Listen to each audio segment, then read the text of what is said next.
Zoning and Appeals, also known as the BZA.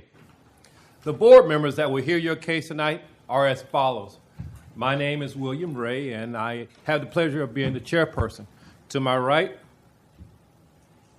we have Mr. Truslow. We have Mr. Brown. Mr. Sedell should be in, and then Mr. Neal. To my left, Mr. Nelson, Ms. Smith, and we have another Smith that should be coming in momentarily, and Mr. Jordan hopefully is en route.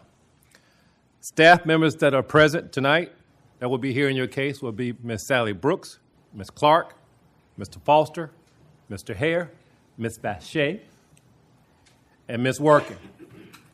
And to my immediate right, our attorney, Mr. Kevin Hugie. Because the hearing tonight is a public fact-finding meeting, we are in compliance with the Freedom of Information Act and South Carolina Code 6-29-70. 15 days prior to the hearing, an announcement was posted in the Post and Courier, a sign was posted on or near the designated property, and a notice was mailed to the applicant or the applicant's representatives, to the property owners within 300 feet of the property, and to parties of interest. Persons, organizations, and news media have also requested declaration of our meeting and have also been notified. Board members, the meeting notes for November the 3rd, 2025 public hearing were sent to you. Are there any changes? If so, or if not, can I get a motion to approve and a second? Motion to approve. I'll second. Okay, so we got one here. And then Mr. Brown, you second? Sure. Very good. All those in favor indicate by saying aye and raising your right hand. Aye. Aye. Well, all right, then it carries. Our case ruling from this and any BZA meeting are available to the public for review and inspection during normal business hours at the Charleston County Zoning and Planning Department. The Board of the Zoning Appeals is a quasi-judicial body that has the final decision-making on the following: appeals on a zoning-related administrative decision.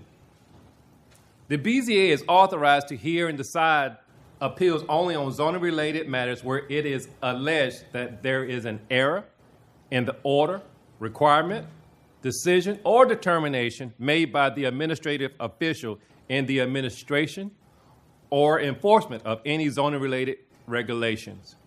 A 2/3 vote of the quorum present tonight is required to overturn the decision of a planning director in an appeal. Then next we have special exceptions.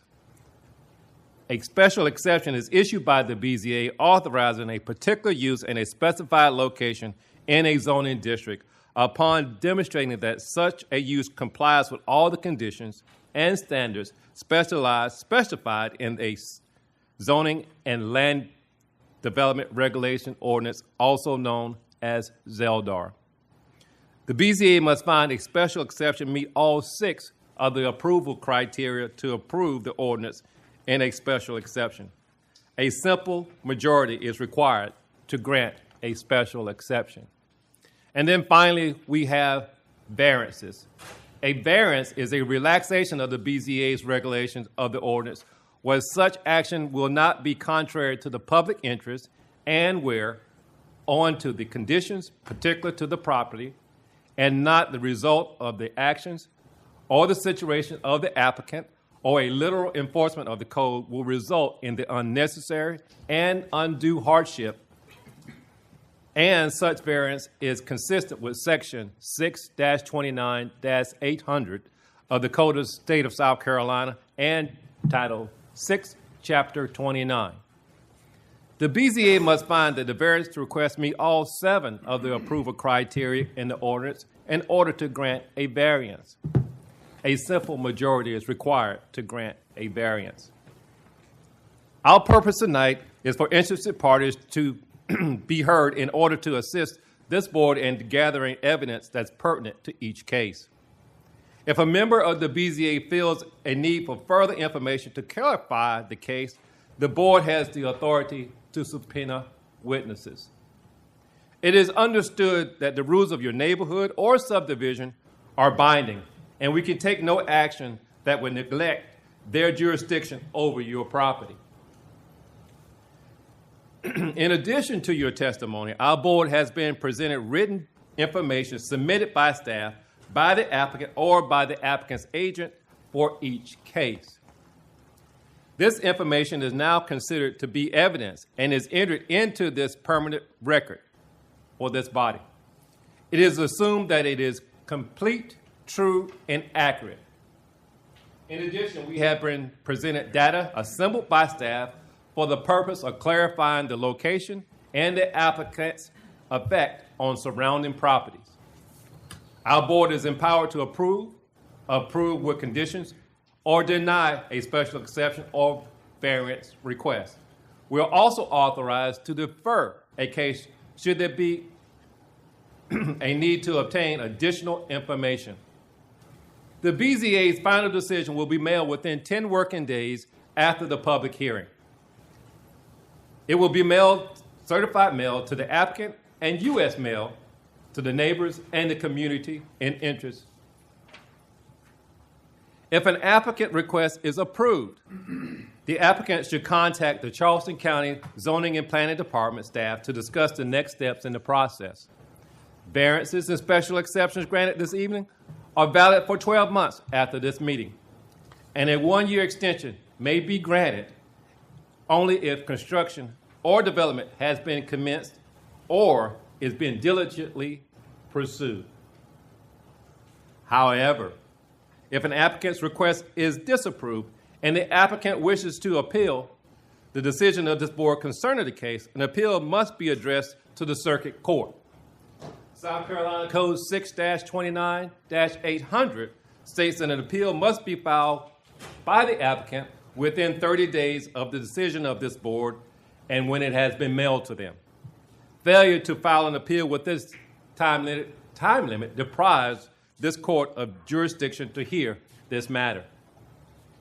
Because this is a quasi-judicial body, everything said in this meeting must be complete, true, and accurate. All the information provided to the BZA is considered evidence. And this board may certify contempt of circuit court if false statements are made either in writing or orally.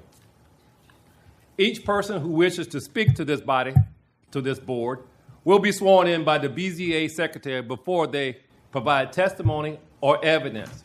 In order to expedite this procedure, we ask that everyone that wishes to speak, please stand in the group, and Ms. Workin will administer the oath. Please stand and raise your right hand. I will say the oath, and you will say I do. I swear to tell the truth and nothing but the truth. You do. Thank you. Thank you, Ms. Workin. I will now call each case by case number. Staff will present facts that are pertinent to each case, limited to 5 minutes. I will then call the applicant, and the applicant will stand, state his or her name, and the current address for the record before presenting testimony that is pertinent to the case, limited to 5 minutes. I would then ask for all those who are speaking in support or opposition for the case. They will follow the same procedure for identifying themselves and are limited to 2 minutes. The applicant will then have a chance to reply to any opposition, limited to 2 minutes. And then the BZA will make a motion concerning the case and close it to the public. Finally, the BZA will make a motion concerning the application, stating specific facts of finding and conclusion of law. Tonight, we will hear 9 cases, and Mr. Hare will administer the first case. Our first case is BZA-10-25-00-907. Mr. Hare, thank you. The applicant and property owner, Iran Marone of MI2 LLC, requests a special exception to establish a short-term rental property, extended home rental at 1527 South Pine Bark Lane, TMS number 353-15-00-011 in the St. Andrews area in Charleston County. The subject property and adjacent properties are located within the low-density residential R4 zoning district. while some properties to the southeast and northeast fall within the City of Charleston's jurisdiction. According to Charleston County records, the property contains a single-family residence that is 2,015 square feet of finished living area with 3 bedrooms constructed in 1971. The applicant proposes to utilize the residence as an extended home rental by making all 3 bedrooms plus 1 bonus room available for rent, providing 6 on-site parking spaces in compliance with the Charleston County Zoning and Land Development Regulations Ordinance ZELDAR, and accommodating a maximum of 8 guests. As the property is not owner-occupied, it does not qualify as a limited home rental, and it must be reviewed as an extended home rental in accordance with ZELDAR requirements. This is the location of the subject property when looking at the county as a whole. This is a zoning ordinance section pertaining to STRs in the R4 residential zoning district. The 300-foot radius map, the aerial. We posted the property on November 12th of 2025. Here are pictures of the subject property, single-family residence, and its parking. Adjacent properties. South Pine Bark Lane. The site plan. The tenant notice. And the plat. Regarding the 3 approval criteria, staff stated that it may meet criteria 1 through 3, and we did receive 1 public comment in opposition to this case. The Board of Zoning Appeals may approve with conditions, or deny case based on the BZA's findings of fact, unless additional information is deemed necessary to make an informed decision. In the event the board decides to approve the application, the board should consider the following conditions recommended by staff. 1, prior to the zoning permit approval, the applicant shall complete the STRP limited site plan review process. 2, the use shall comply with all requirements of Article 6.8. 3, the property shall not be used as a short-term rental for more than 144 days in aggregate during any calendar year. And 4, the property owner shall be responsible for ensuring that tenants comply with the Charleston County noise ordinance. Is there any questions? Does anybody on the board have a question for staff? None? You have one? Okay. Mr. Hare, how many other short-term rentals are there in this neighborhood? 0. Okay. None. Anybody else? Question? Okay. Is the applicant present? Very good. Please come to the podium. Please state your name and address for the record, and please tell us why we should approve your application, sir. My name is Eran Maron. I live in 2245 Portside Way, Charleston. And regarding this property, the property has been fully renovated, sits on half an acre, so there's a lot of space in the back. There's a tidal creek in the back. Heavy shrubbery on the sides. One side has a fence with the neighbors. Has a large garage, so we have enough parking for cars on site. Trying to think what else. Any other questions you guys have for me, or? Okay. Well, let's see. Let's see. Anybody on my right have a question? Okay, Mr. Brown, I saw your hand first. Are you? So you're the owner of the property, is that I'm the correct? owner of the property. And will you be living in the property as well, or no? No, we actually live about 3 to 4 minutes from there in Ashley Harbor. Okay. So we're very close. And are you planning to self-manage this Yeah. property? I have a lot of properties in Horry County, and we're trying to shift to Charleston locally and get the kids involved and just keep it family, you know. Okay. I know some other folks are going to have our standard questions, so I'll just save the rest for them. So let me ask. No, I'll go ahead. Go ahead, sir. Ms. Brown, thank you for your opening remarks. So you're going to self-manage this property, Correct. and you live a few minutes, you said, from the property.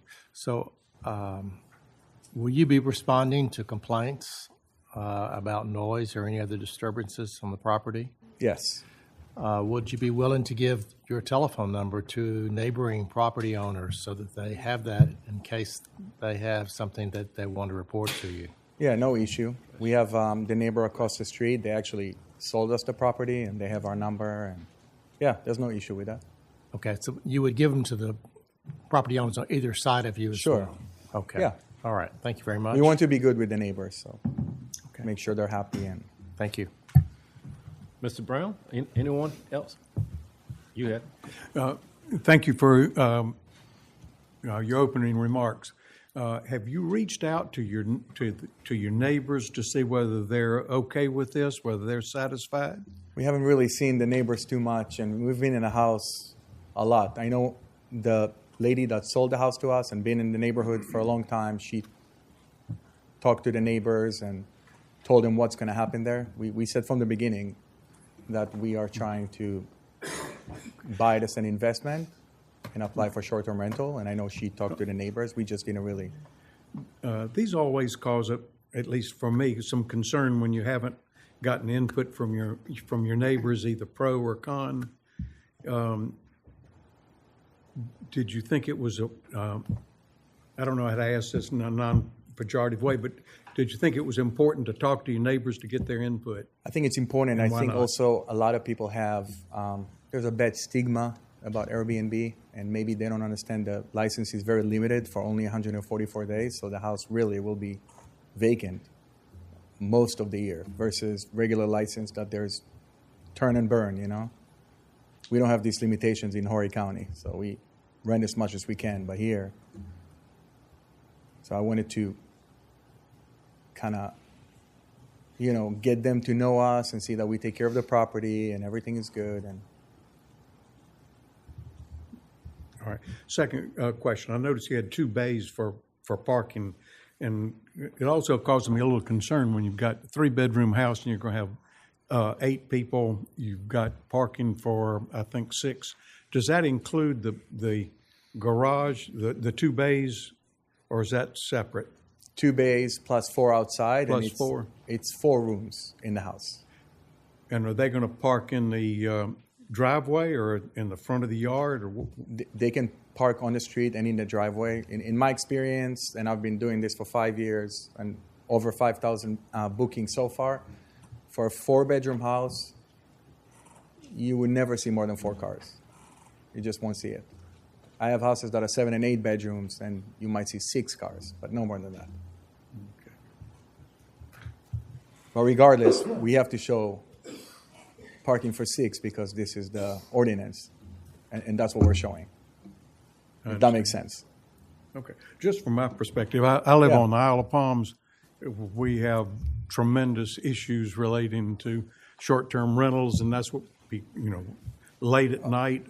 Right. Noise. You don't Isle of know Palms. who your neighbors are. They park in the Have 20 monster cars. It looks houses, like a used 7 parking and 8 lot often. bedrooms. Sir? And Isle of Palms, the houses are huge. 7, 8 bedrooms, a lot of people, 20 people, and it's by the beach. This is different. We're in a quiet neighborhood. People go out for the day. They go to downtown, Folly, Plantations, and they come back. It's just a different kind of crowd. We don't have the large gatherings and the party crowd. It's just, they don't. All right. It's a big no-no. It's on our description. Once they make a booking, we send another message. If you're planning on a party, this is not that kind of property. For me, it's a big liability too. I don't, All right, one last question, and, Sure. and I appreciate your responses. In a neighborhood, people are all often concerned about their neighbors and whether they have a criminal record or not. When you have rentals, there's no way to check with SLED to see whether they have, whether the children are going to be safe. What are you going to do to ensure that your neighbors are going to be protected? That's a good question. We don't really have 100% way to know who's coming, but we use Airbnb and VRBO. They have to submit an ID, and we only rent out to people with perfect reviews. And we monitor the property. We have cameras in the front Okay. So drive by. you're using Airbnb as a, and VRBO just, only, yeah. All right, This thank way, you.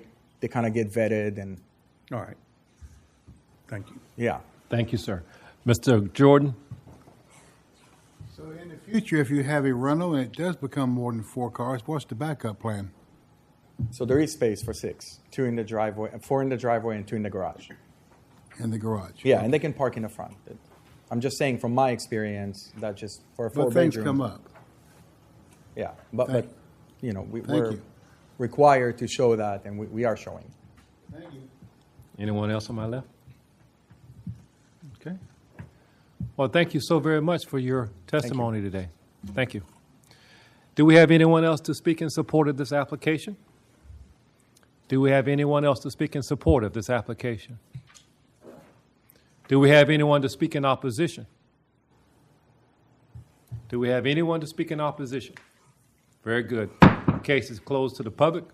Board members, do you have any questions of staff? Any general discussion? Very good. Therefore, I need a motion to either approve this case or deny this case.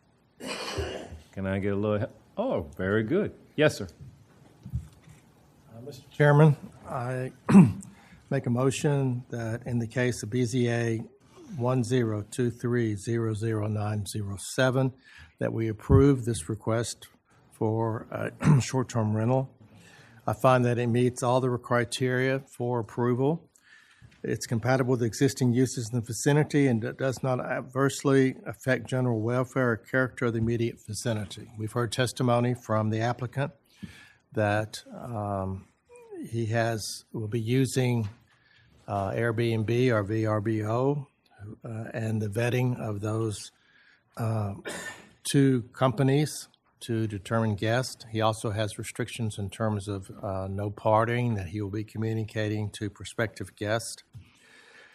And the second requirement is that it has adequate provision to protect the adjacent properties. We heard his testimony that there's fencing on one side and shrubbery on the other. And he has agreed to give his neighbors either side and in front and behind his own personal telephone number for contact, and that he testified that he would be lives a short distance away and would be handling any problems personally that may arise. It complies with all applicant rules, regulations, and standards of the ordinance. And my motion is made with the four conditions set by staff. Thank you, sir. Do we have a second? Okay, Mr. Nelson. Any other discussion? Mr. Chairman, I'd like to just make one comment. Since we are a and this is for the benefit of the audience, we are a quasi-judicial body. We're compelled to comply with the law, even if we have our own personal reservations about an application. I do find that there is a good proposal for screening in this case to make sure that the neighbors are going to be safe vis-a-vis VRBO and Airbnb. So let me make sure I'm clear. You said screening? Well, when I say screening, they're going to vet to see whether people have whether children are going to be protected from unsavory characters. In a normal neighborhood, the neighbors can check with SLED to see whether somebody, for example, is a pedophile, rapist, whatever. With short-term rentals, there is no mechanism per se. However, with VRBO and Airbnb, they have a mechanism to check, as I understand it. Okay. And I didn't mean screening, for example, visual. Okay. I meant to protect the community from unsavory characters. Thank you for that clarification. All right, so we have a motion that's been properly moved and second. Any other discussion? Very good. All those in favor, please indicate by saying aye and raising your right hand. Aye. Any opposed? Carries. Sir, your application has been approved. Within 10 days, you'll be getting information from staff letting you know the next steps in the process. Once again, congratulations and good night, sir. Oh, that's right. Okay. Okay, Mr. Hare, let's do this next case, BZA 10-25-00908. Thank you for reminding me of that. The applicant and property owner, Iran Maron of MI1 LLC, requests a special exception to establish a short-term rental property, extended home rental, at 3291 Walter Drive, TMS number 277-08-00-011 on Johns Island in Charleston County. The subject property and adjacent properties are located within the low-density residential R4 zoning district. According to Charleston County records, the property contains a single-family residence that is 1,889 square feet of finished living area with 3 bedrooms constructed in 2016. The applicant proposes to utilize the residence as an extended home rental by making all 3 bedrooms available for rent, providing 5 on-site parking spaces in compliance with the Charleston County Zoning and Land Development Regulations Ordinance, ZELDAR, and accommodating a maximum of 10 guests. As the property is not owner-occupied, it does not qualify as a limited home rental, and it must be reviewed as an extended home rental in accordance with ZELDAR requirements. This is the location of the subject property when looking at the county as a whole. This is the zoning ordinance section pertaining to the STRs in R4 residential zoning district. The 300-foot radius map, the aerials. We posted the property on November 12th of 2025. Here are pictures of the subject property, a single-family residence and its parking, adjacent properties, Walter Drive, the site plan, the tenant notice, and the plat. Regarding the 3 approval criteria, staff stated that it may meet criteria 1 through 3, and we did receive 2 public comments in opposition to this case. The Board of Zoning Appeals may approve with conditions, or deny case based on the BZA's findings of fact unless additional information is deemed necessary to make an informed decision. In the event the Board decides to approve the application, the Board should consider the following conditions recommended by staff. 1, prior to the zoning permit approval, the applicant shall complete the STRP limited site plan review process. 2, the use shall comply with all requirements of Article 6.8. 3, the property shall not be used as a short-term rental for more than 144 days in aggregate during any calendar year. And 4, the property owner shall be responsible for ensuring that tenants comply with the Charleston County noise ordinance. Is there any questions? Anyone have any questions? Any board member have any questions? Okay. Same routine, please. My name is Iran Maron. I live in 2245 Portside Way, Charleston, South Carolina. Regarding this property, also very large lot, half an acre, fully fenced, heavily wooded on both sides, very large driveway. Even though it's a 3-bedroom, the 2 bedrooms upstairs are very big.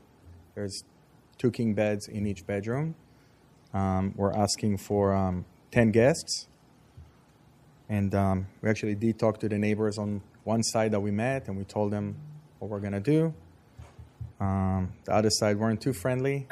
I think that's one of the oppositions came from that side. And there's actually an existing Airbnb on 3297 Walter Drive, which is 3 or 4 houses down.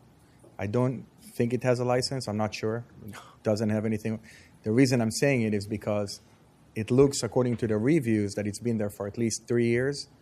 So if the county haven't heard about it, then that shows you that there haven't been any issues. That's the only reason. I'm not trying to rat on anyone. I'm just kind of using it as my defense line here, you know.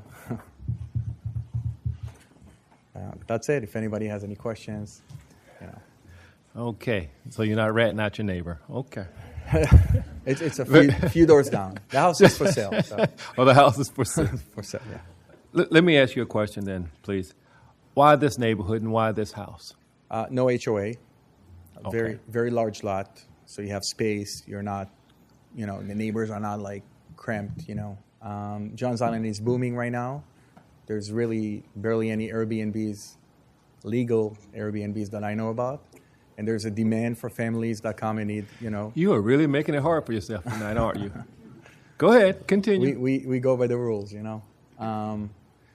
So that's our typical house. We try to have at least a 1/4 acre so we have some space from the neighbors. 3 to 4 bedrooms. Obviously, no HOA. Okay. So you're asking for 10 on this one. Why? We, being only 144 nights, we want to try and maximize the profit. The more guests you can put in, it's very large bedrooms there. There's space. The license is very limited with 144 nights. Now, you made a point to tell us that you have been doing this very successfully in Horry County, and now you're moving to Charleston County and We're doing trying the to. same thing. Yes, sir. We're So, do you foresee any problems here in this neighborhood besides it not having an HOA? You have a half-acre lot. Do you foresee any problems here? as far as Your neighbors, no, noise? like I said, the other Airbnb has been there for a few years, and I don't think there was any complaints or And how long have you owned this property, sir? a few months, couple months. Okay. But you were able to do some research on them. That's Well- my job. That's what I do. I see. Okay. That's what I do. Let me start on this side. Any questions? Yes, ma'am, Ms. Smith. Did you say the entire backyard is fenced in? Is the backyard fenced in? Fully fenced, the completely? whole property, yeah. And there's just woods in the back. There's no other neighbors.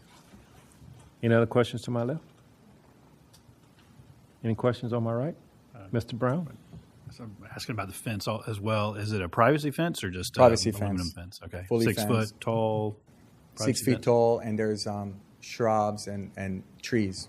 It's like a Jurassic Park, and then somebody just shaved for the house, and everything on the sides is. And are you going to have any kind of special requests of owners, not owners, of renters and guests about swimming and how trying to be mindful of the neighbors and 100%. outdoor? Yes. The good thing about short-term rentals versus long-term rentals, you can kick out short-term rentals. You don't need no eviction or anything like that, versus having a neighbor that is, rowdy. And that has never happened because we just don't let people. Like I said, we vet them. We make sure they know.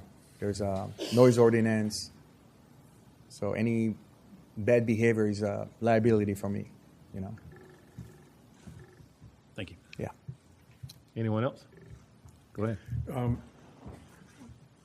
Sir, have you, we've asked this in the past, but I'm concerned, you got a 3-bedroom house, you got a swimming pool, but you have 10 guests, swimming pool. Some of my experience has been that often, unfortunately, becomes party central. But have you considered limiting yourself to 8, or are you insistent on 10? Ideally, yes, just because, again, the license is so limited with 144 nights. So it's really just weekends throughout the year. So is your answer that you're not willing to reduce it to 8? 10 will be easier for us to compensate for the days we're losing, basically. Okay. So you're not willing to limit it to 8? Ideally, That's just a simple question, yes or no? we would rather have 10, if that's... The bedrooms are large enough. It's a big house. Any other questions? No. All right, Mr. Jordan. So as you said a few minutes ago, bigger house, more tenants. But doesn't that situation always also create the possibility of, with a swimming pool, more cars? So you can handle that? We have a very large driveway. It's really long. There's a lot of parking. Thank Plus you. a garage, yeah. Is there going to be a fence around that swimming pool? The property is fenced. I know that, but the swimming pool, are you going to have a fence around that? We Protect don't infants? have a fence just around the swimming pool. Okay, because a lot of times they do that now to protect Yeah, from kids so, don't they? And animals. When you go out from the house, there's an alarm system that is connected, and there's chimes that let you know that somebody went out, and then you go out to a screen porch. So there's another locking mechanism. But to get neighbors' outside. kids wouldn't chime that, would it? If they come over unexpected, unannounced? As soon as you slide that door, there's the whole house has makes Okay. like a noise that a door was open. Thank you. All right. I think we're good on questions. Thank you so very much on your testimony. Do we have anyone else to speak in favor of this application? Anyone to speak in favor? Anyone to speak in opposition? Anyone to speak in opposition? Okay. Please state your name and address for the record, and please tell us why we should. My name is Austin Blankenship. I live at 3385 Vaughn Ocean Road. I really had no intention of talking at this particular junction. There's another docket on the... Please repeat your address again. You said it pretty quickly, but So I apologize. 3385 Vaughn Ocean Road, VONOHSEN. okay. I was not prepared to speak at this particular one. I'm prepared to speak earlier on for another thing that's coming up on the docket. I've just wanting to. We already have a bad enough problem with people my age and younger trying to get homes. Part of the issue is the short-term rentals. Whereas you can have this guy, yes, he can come in, he can say it's going to be safe, it's only for 140 days, trying to get so many people. But at the end of the day, that could very much be a house that somebody will live in for the rest of their life.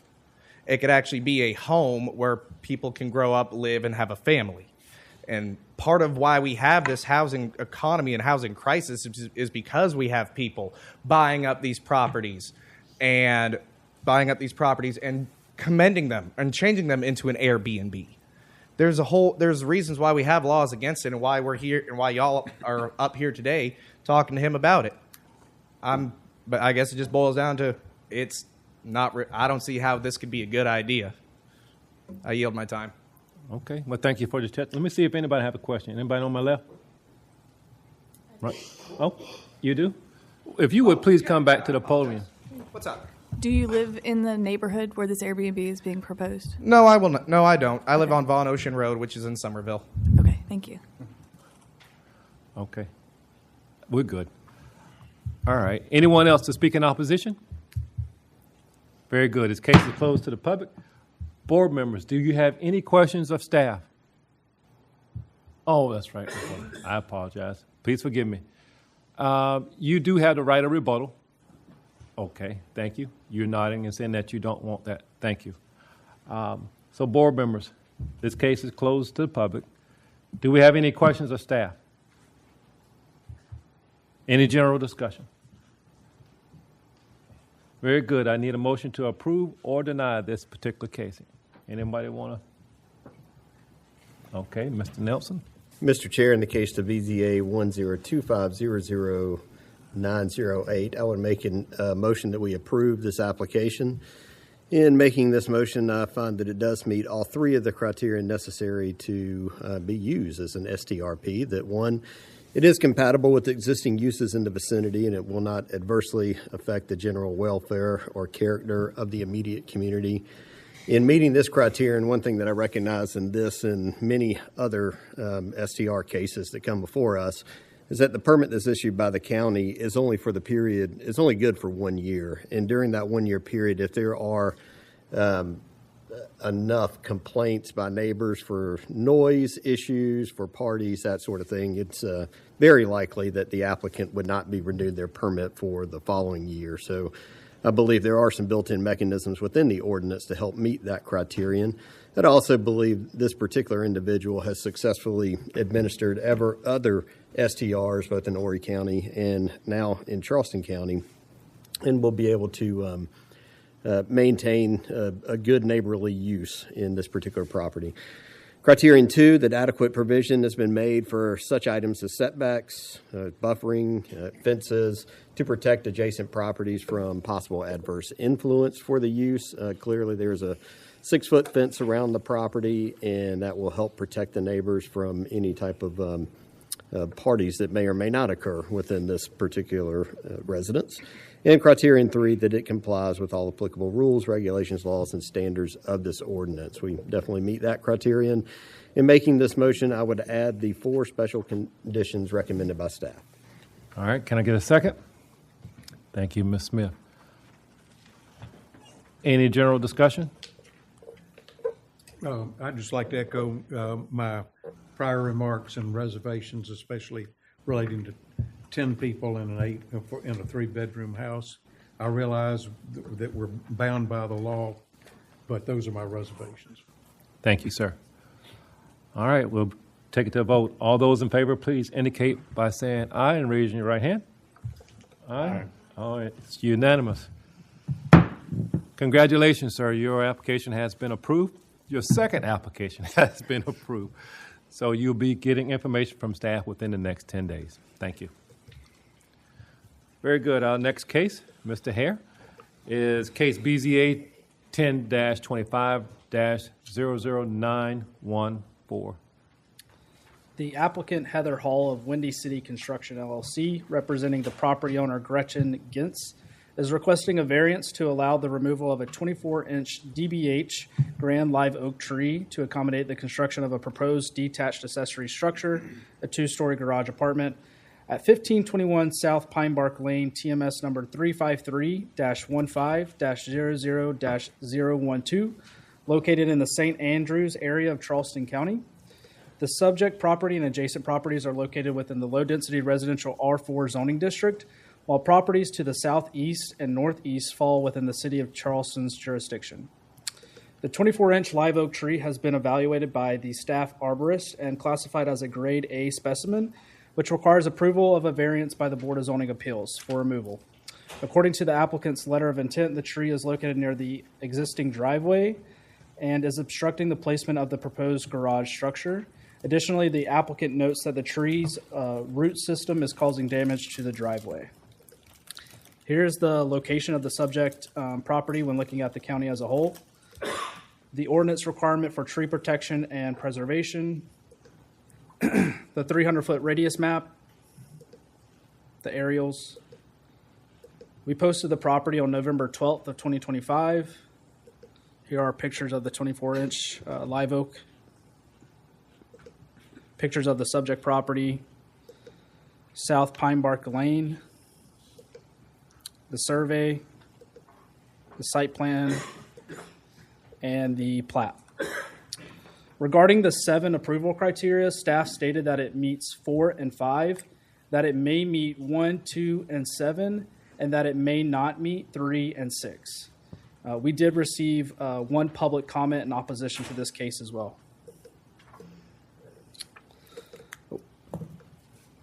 The Board of Zoning Appeals may approve with conditions, or deny case based on the BZA's findings of fact unless additional information is deemed necessary to make an informed decision. In the event the BZA decides to approve the application, the staff recommends the following conditions. 1, the applicant shall mitigate the removal of the 24-inch DBH tree by one of the following methods. A, submitting a mitigation plan for review and approval, indicating the installation of canopy trees no smaller than 2.5 inches in caliper, equaling an inch-for-inch replacement. B, depositing funds into the Charleston County Tree Fund as described in Section 9.2.6 of ZELDAR. Or C, a combination of both A and B. Mitigation shall be completed prior to the tree removal. 2, tree barricades constructed of chain link fencing shall be installed around all protected trees within 40 feet of disturbance prior to any construction pursuant of Section 9.2.4 of ZELDAR. And 3, the applicant shall retain a certified arborist to monitor and treat all grand trees within 40 feet of disturbance throughout construction. A copy of the tree preservation plan shall be submitted to zoning staff for review and approval prior to the zoning permit issuance. Here are staff recommendations, and is there any questions? Does anybody have questions of staff? Okay. Thank you, Mr. Hare. Is the applicant present? Very good. Please come forward and please state your name and address, and please tell us why we should approve your application. You may want to pull that mic down and look closer to you. Are you trying to say I'm short? No, I just want to make sure you get heard. Okay, my name's Heather Hall, and I'm here in regards to 1521 South Pine Bark Lane. The removal of the tree is, I think there's over 20 oak trees on her property. This one is in the front, right in front of the driveway that is cracking up the driveway, and she does want to build a detached garage that's open, that opens to the back for her view, and it has an apartment up top. Okay. So you're representing the owner today? The owner. Mm-hmm. Okay. I'm with Windy City Construction. I apologize. Say that one last time. I'm with Windy City Construction. Okay. Do you have any more testimony you'd like to make on her behalf? No, not at this moment. I'm sure you're going to have questions for me. Okay. Let's see if any of my fellow colleagues would have a question. I see Mr. Jordan hand on my left. Mr. Jordan? So has the owner made any effort to try to solve this problem without cutting the tree down? For the cracking of the driveway? That and whatever else. No, the tree is in the way for the proposed building structure, but nothing has been done for that tree. In particular, there's nothing that can be done unless you break open and cut out the roots, which you'd still be getting the driveway. But that would still, for the accessory structure. Okay, thank you. Any other questions on my left? Okay, I see Mr. Brown hand first, and go to you next, sir. Sorry, I didn't mean to block you there. Yeah, you were blocking it, but It's mine. Have any other potential locations for this garage and apartment been explored, or is this There's the only really one? nowhere else for it to go. It can't go further If it went back further or back, away that tree would still obstruct getting there to the back of the yard. getting access to the backyard. Yes, because it is going to be used as a garage on the first floor.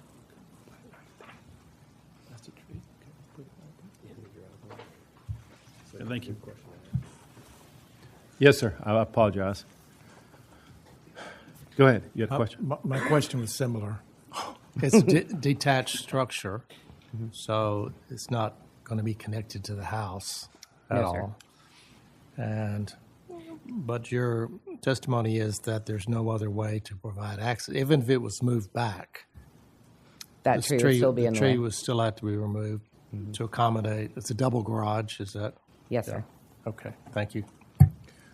Let me get something here. Could you go back to the podium and please pull up the survey? Oh, you don't have to go back up. Yeah, that one. Yeah, the site plan. Very good.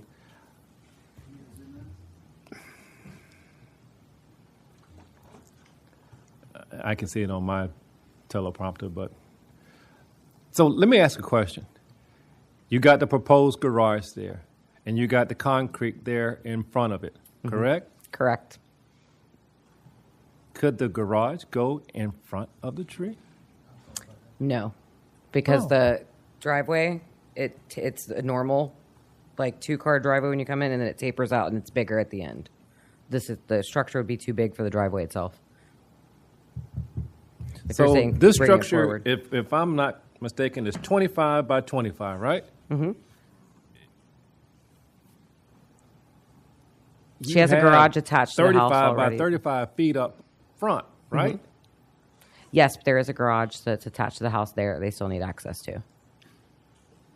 Okay. Is that not a matter of choice? Going from the architect, no. That's Okay. the architect Oh, is the one that planned that it was in the best. That was the best place for it. Okay. But you're not an architect, though, are you? I am not. Okay. No, sir. All right, let me see. Mr. Brown, you had a question? Follow-up question. You say the 24-inch oak is in the way of getting access to the backyard. How much space do you need, and how much is there currently between the tree and the house? How much space in between the tree and the house? I mean, I guess, yeah, that might be my first question. It appears it's 15 to 20 feet, maybe? It looks about 20.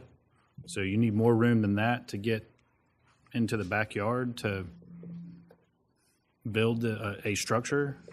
Is that what, as This a is going to contractor? be. It's going to be a garage. They need to be able to drive into the garage, and that tree would obstruct that. So you couldn't drive beside the tree, I guess, is what I'm getting at. Is there not enough room to maneuver or something? I mean, I guess you could, but then we'd still end up here in a couple years because it's already tearing up the concrete.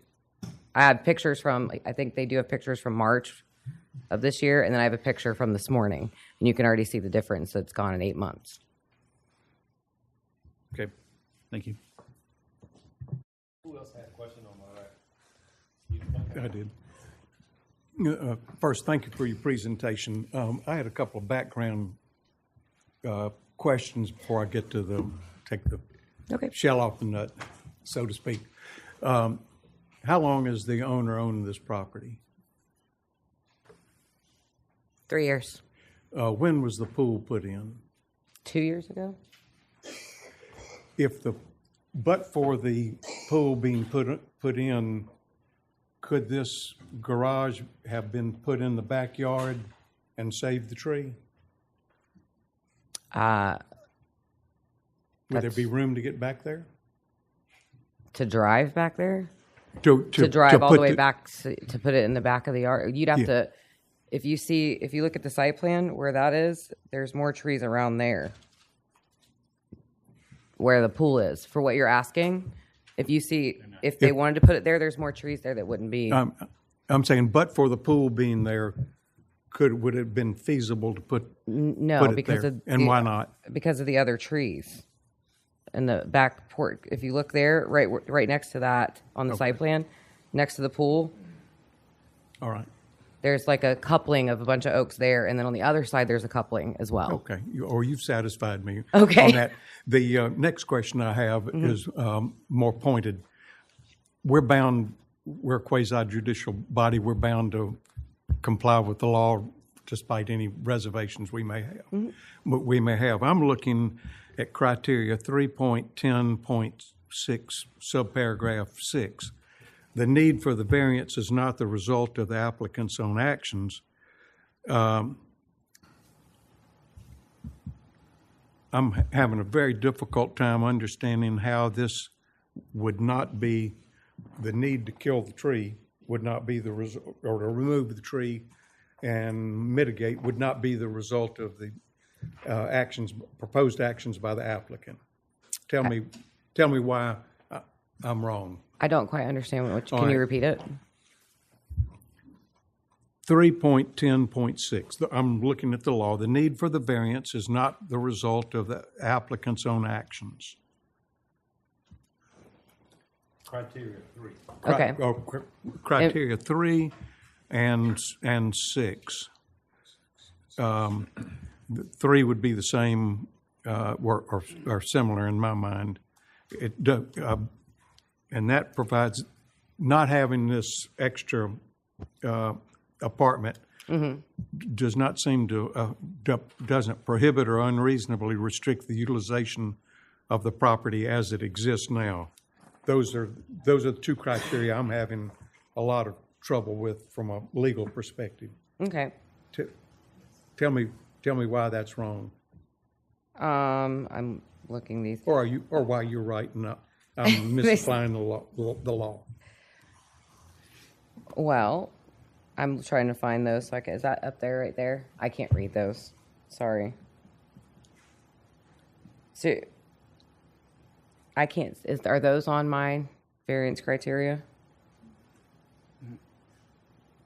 I'm sorry, I can't. There we go. I'm blind. All right. So you said 3 and 6, right? That's what you have an issue with? 3 and 6. Okay.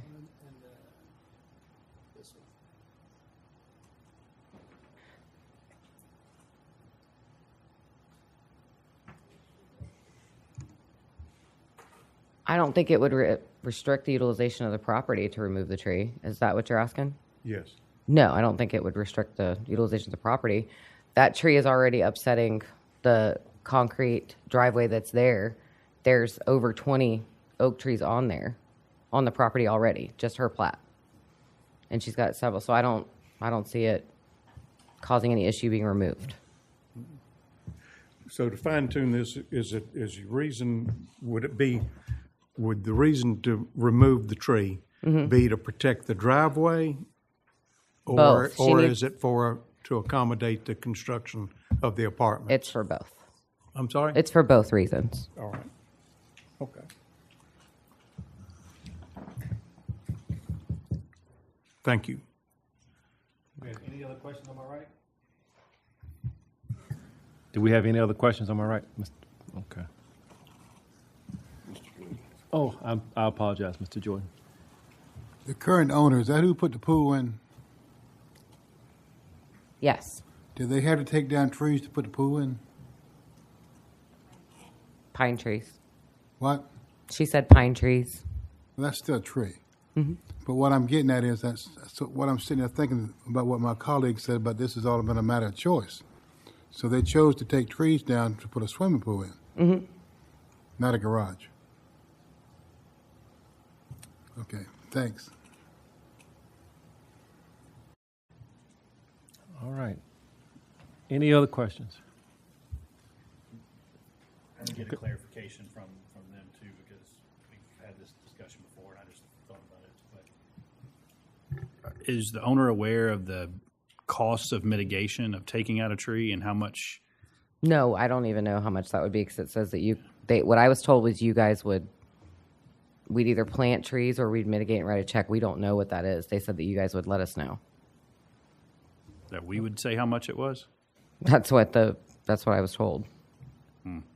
It's based on the caliber of the tree. Yeah. So there's a certain calculation that goes into it. It's okay. not something that we determine. But I was just making sure somebody was aware that was also going to be an issue.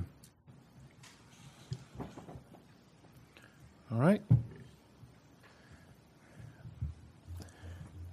I had one last question, but I'm trying to. Go ahead, Mr. Nelson. Has the owner explored any other options for placement of this particular garage, or is this the only option that's been explored? To my knowledge, this is the only option that has been explored with the property with an architect. I mean, my colleagues up here have expressed this concern. You know, staff has noted that criterion 3 and 6 may not be met in this particular case, which is unreasonable restriction of the property if the variance was not granted. You know, the use of the property doesn't change.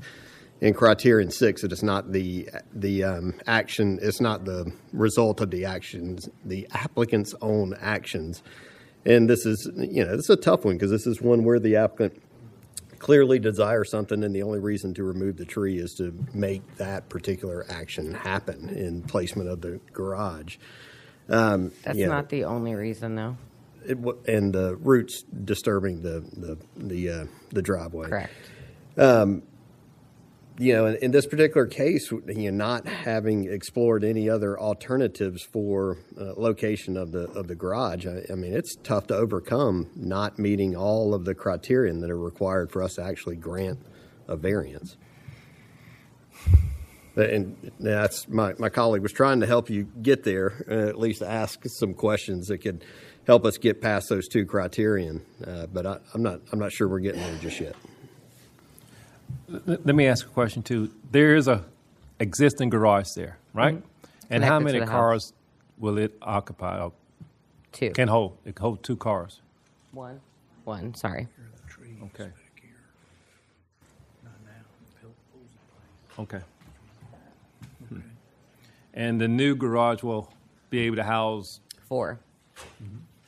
Up to 4. Okay. All right. Y'all have any questions down there? Go ahead, Mr. Brown. I know we're struggling. Go ahead. Takes me a minute sometimes to get them all out.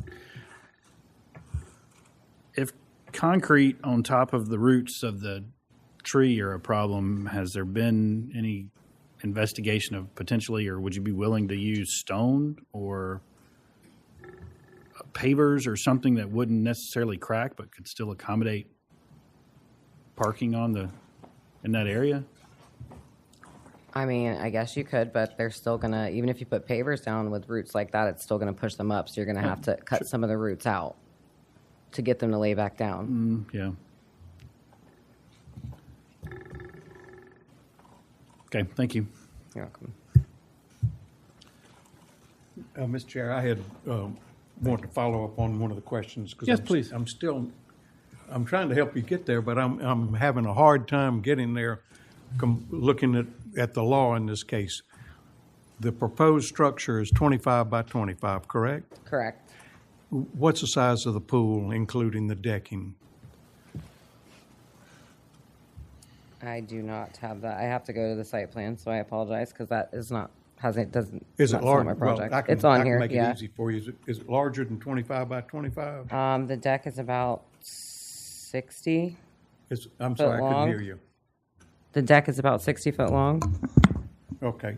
So the area encompassed by the pool and the decking is more than 25 by 25? Mm-hmm. So if the answer you said yes? Yes. I'm a little hard of hearing. And I apologize. Sorry, I'm looking at this as you're me. talking because that's.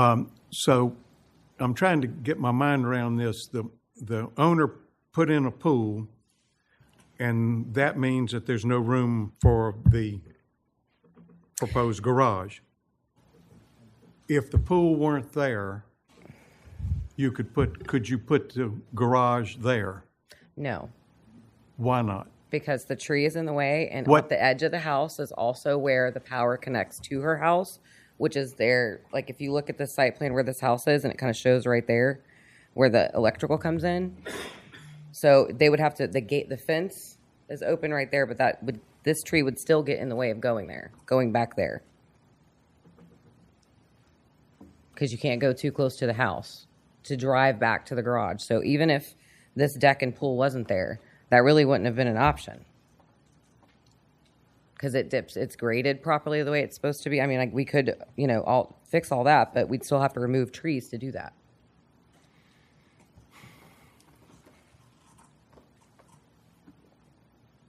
With as you face the backyard, I'm looking at the 24-inch tree. The other tree is a palm tree? Yeah, the other tree's a palm tree. Okay. And it could be removed? Yeah. All right. I understand. Thank you. Okay. Thank you so very much for your testimony. Do we have anyone else to speak in favor of this application?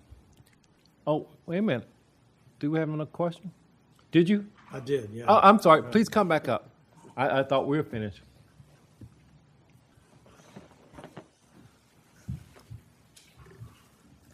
Hi again. Thank you for coming back up. I think you responded earlier that you had not looked at other locations. And I understand that a two-car garage requires enough of an concrete apron, to allow cars to maneuver into the garage. But looking at the site plan, it seems that, I think it's to the left of the tree, there's enough for a single drive, perhaps, that then could widen to a space to allow entrance to a two-car garage. Beyond that, if the structure was moved back, and that way the tree is saved, you still get your structure. There's no intention to attach it to the house, so that by moving it back, it looks like that might be a solution. But I'm not an architect. I'm not trying to make a plan for you. But my sense is there's some concern about not meeting the criteria. So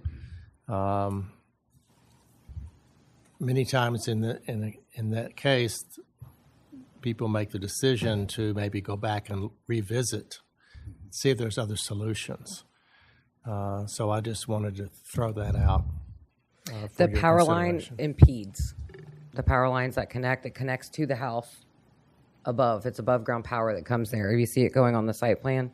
Pushing it back further, we're staying away from power lines building because it's 2 stories. So pushing it back further. I can't speak to whether that power line can be rerouted or not. I assume that the new structure will have to have power too. Correct. Right? Yeah. Mm-hmm. So it's connecting to the house power. Okay. I'm gonna leave it at that. Thank you. Very good and valid point. Thank you. Any other questions that we popped up on? Thank you. Forgive me.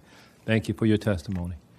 Once again, do we have anyone else to speak in favor of this application? Do we have anyone to speak in opposition? Do we have anyone to speak in opposition? Very good. This case is closed to the public. Board members, do we have any questions of staff? Do we? Yes, Ms. Mill. I have a motion, but you're not ready for motion. Okay. Do we have any general discussion? Did we receive any comments on this one? We did. Just one in opposition, right? Yes, sir. Okay. Do you want to read that or? No, I just was making sure. Okay. Okay. No general discussion? Board members? Okay. Is there any unrest? Okay. Very good. And I need a motion to approve or deny this case. Ms. Smith, I think you were ready to move forward. In the case of BZA 1025-00914, I'd like to make a motion to deny the variance request to remove the 24-inch DBH grand live oak tree for a proposed detached accessory structure on the grounds that it does not meet criteria 3 and 6.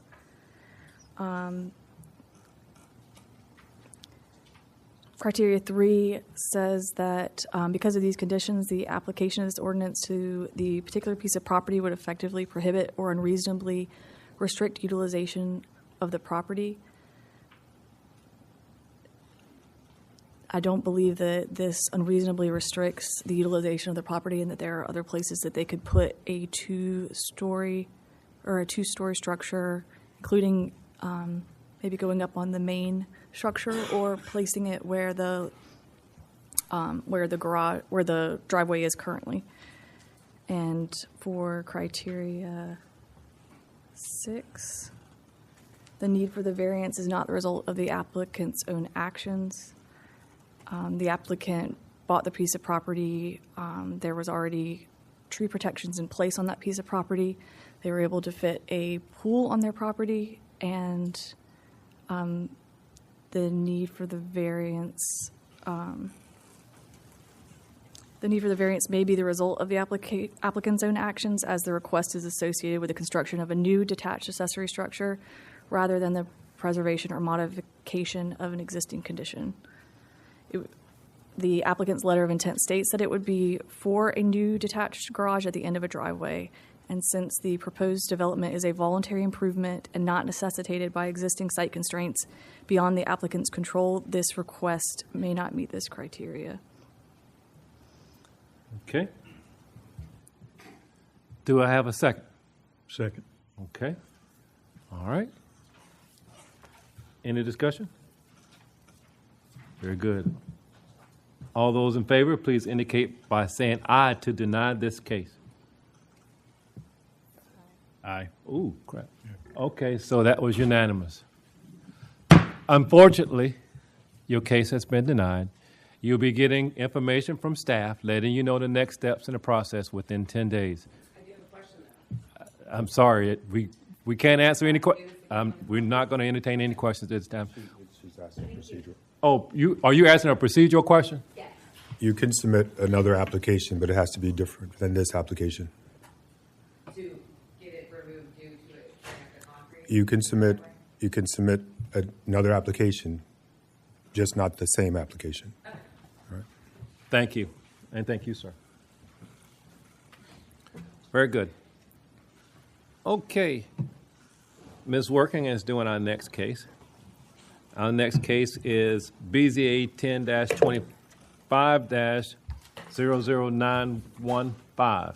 Okay. Thank you, Ms. Working. The applicant, Brian Heatherly of HH Action LLC, is requesting a variance to allow the removal of a 40-inch DBH diameter at breast height grand sand live oak located within the Richardson Road public right-of-way. The request is associated with the proposed subdivision of TMS number 330-12-00068 into 2 residential lots. Richardson Road is a county non-standard road with a 20-foot wide right-of-way accessed from Saul Greve Road on James Island. The existing 8-foot wide dirt travelway terminates at the northern boundary of TMS number 330-12-00066. The grand tree is located just beyond this point. Within the right-of-way, which is near parcel ending in 067. The staff arborist has evaluated the tree and classified it as a Grand B specimen in accordance with the Charleston County Zoning and Land Development Regulations Ordinance, ZELDAR, Removal of a Grade B grand tree requires approval of a variance by the BZA. The applicant is currently undergoing the subdivision process for TMS number 330-12-00068, which is Lot B5. This lot is 0.6 acres in size. The proposal involves subdividing the parcel into two 0.30 acre lots identified as B5A and B5B on the proposed plat. The applicant proposes construction of a 10-foot wide gravel travelway through the Richardson Road right-of-way to provide access to these lots as well as to the adjacent TMS number ending in 69069, Lot B6. International Fire Code IFC requires a minimum unobstructed 20-foot access road width. So this is the proposed plat. This is the zoning map, and it's showing the location of the tree, approximate location. The zoning ordinance requirements for tree removal. The 300-foot radius map, again, the red X is the approximate location of the tree. Aerial. This map shows in the dark blue is the drainage easements around the property. And this shows like where the parcel, where the road terminates. We posted the property on November 12, 2025. These are some pictures of the grand tree. Again, the proposed plat, and this is the existing approved plat of record.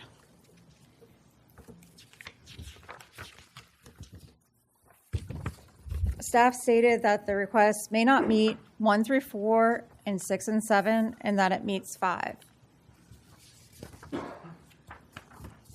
The board may approve the request, approve with conditions, or deny the request based on the BZA's finding of fact, or request additional information. In the event the board decides to approve the application, staff recommends the following conditions.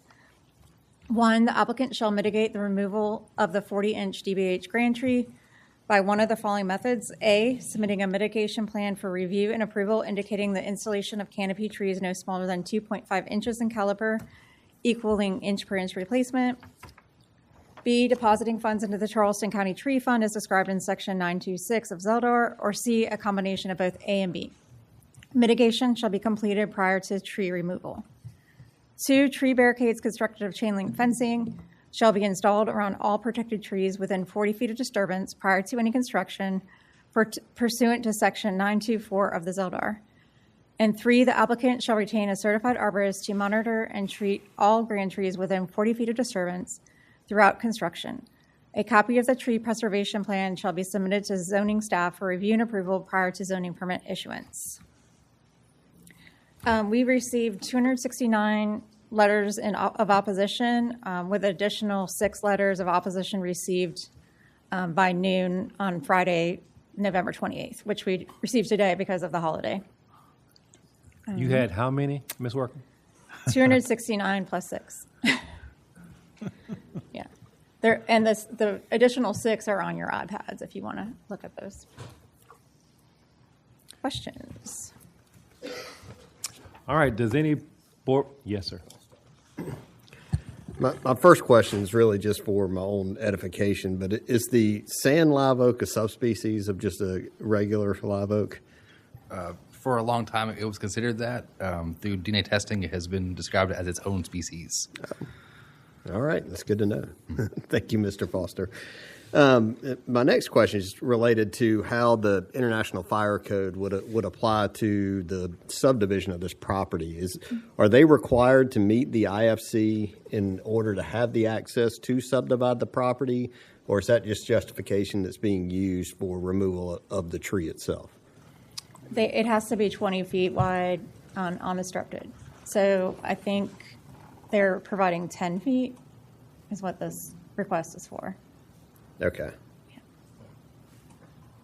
But that's not a county. Does the county require them to meet IFC, I guess, for? Yes, we will, because we won't approve the plat unless, all the other agencies approve it as well. Okay. That's all I have. So in a roundabout way, yes. Yeah. Any other questions on my left for staff? Question? I guess I want a clarification of something you just said. So this is a request to remove the tree Correct. only, right? Mm-hmm. And not a reduction of the fire access requirement? No. Okay, you said something about 10 and 20, so I got confused. They're just showing 10 on this plan, but it needs to be 20 feet wide. Okay. Yes, sir. So on this diagram that's on the screen right now, the tree in question is the one in the bottom right-hand corner? Is that Correct. Right. So like this match line here is matching to this here. And the space that you have to maneuver within for a road, an access road, is between the two dashed lines? Am I understanding that correctly? Yes. Okay. All right, thank you. Yes, sir. Welcome. Yeah, my apologies to the chair and board for my tardiness today. I guess that this will probably be a developer's or applicant's question, but I wanted staff to chime in.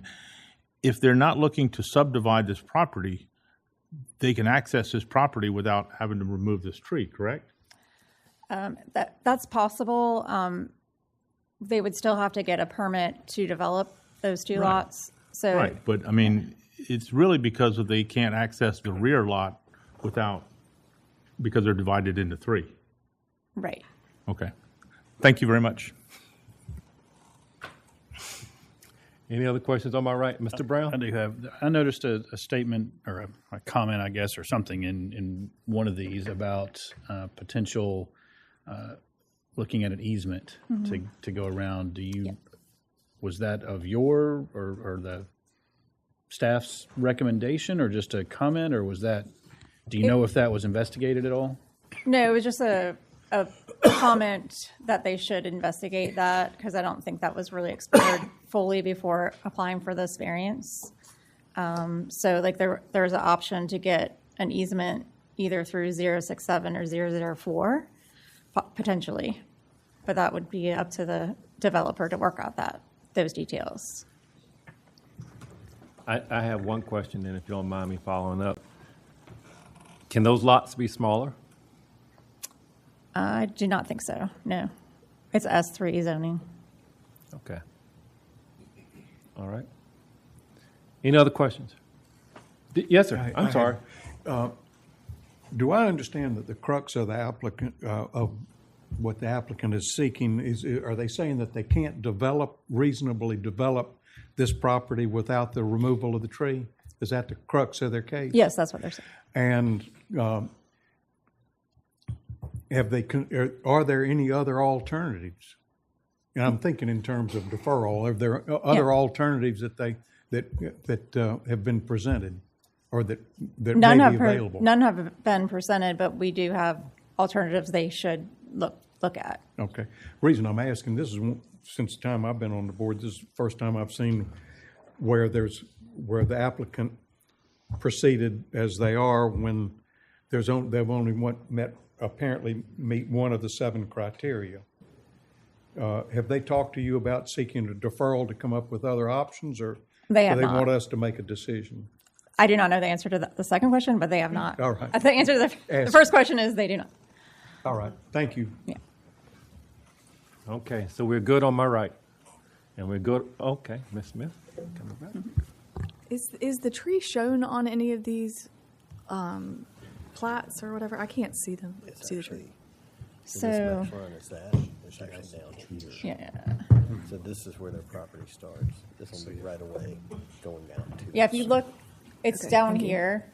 So it's closer to parcel 067. That's us. But that's where it's shown on the plan. Okay, thank you. Okay. Okay. Ms. Workin, I think that's all the questions.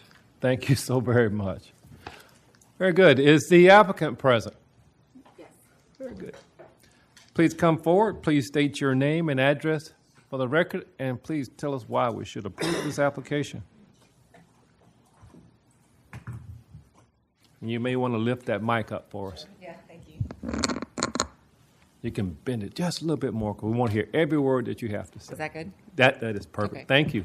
Great. My name is Katie Austin Heatherly. My address is 1606 Teal Marsh Road, and that's in Charleston, 29412. Okay.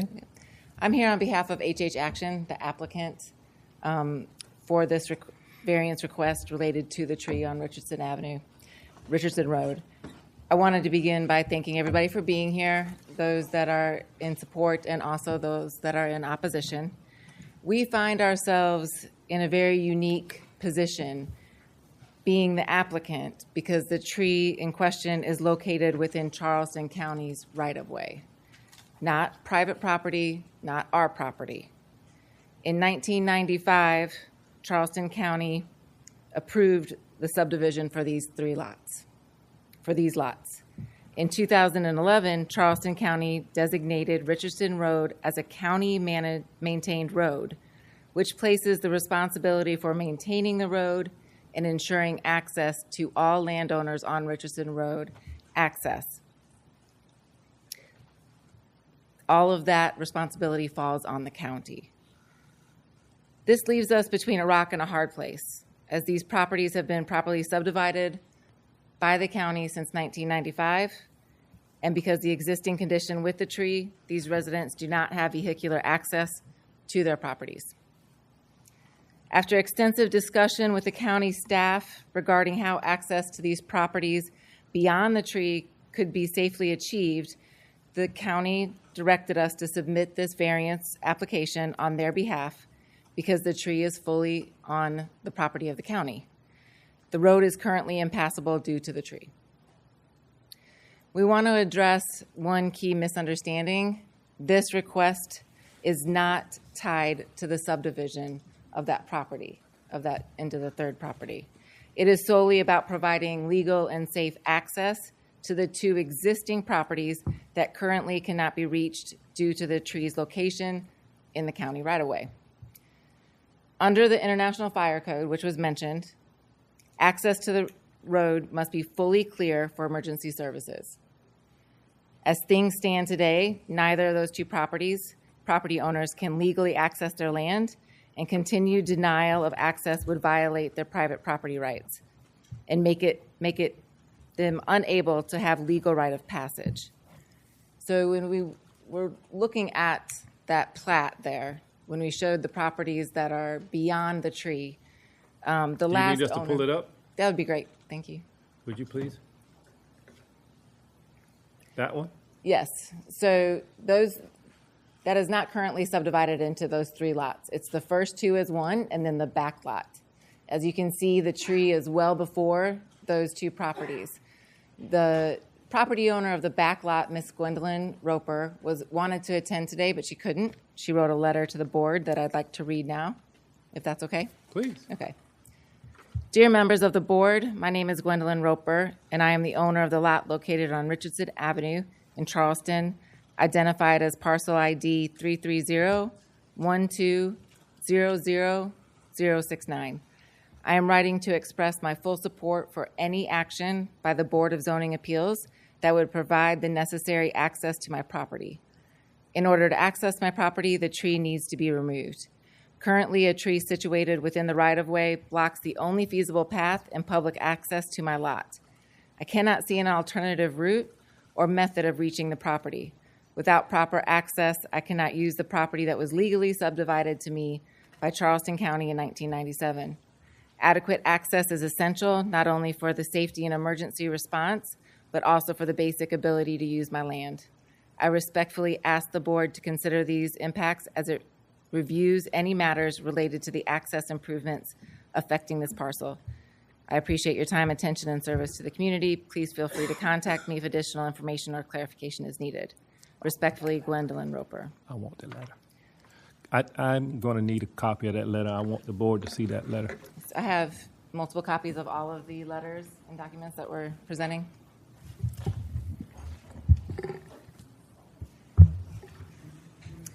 So, Jenny. Ms. Working?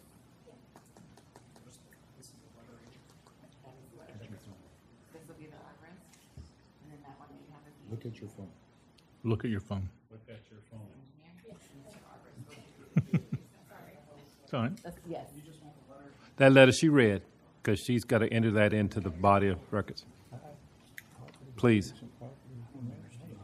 That was somebody else's testimony. If you start it down there on the left. Continue. You still have time available. Sure. There has been significant public support for preserving the tree, and I want to be very clear, HH Action would very much like to preserve the tree. We have explored every option to do so. We have spoken repeatedly with county staff. We've engaged a certified arborist, and we've reached out to both adjacent landowners. That's fine. The engineer letter that you also will be receiving states that we asked the question about the International Fire Code, and he expressed that, yes, it was mandatory that we abide by the International Fire Code. Our arborist has provided a letter that you now currently have, confirming that the tree's health would not be compromised by the limited vehicular activity near its root system that this access would create. However, while the tree may remain healthy, the International Fire Code still requires that the entirety of the right-of-way be unobstructed. We have also worked diligently with the neighboring landowners. The property owner on the west side of the tree, Miss Lillian Blue's family, is not willing to sell at this time. The owner on the east, Mr. Jacob Lober, has been vocal in his opposition to the tree's removal. We have spoken to Mr. Lober and met with him multiple times, including on-site to explore a 150 square foot workaround that would slightly encroach onto his property. Even though the tree does not sit on land owned by HH Action, we have offered Mr. Lober fair monetary compensation for this accommodation, and he has declined.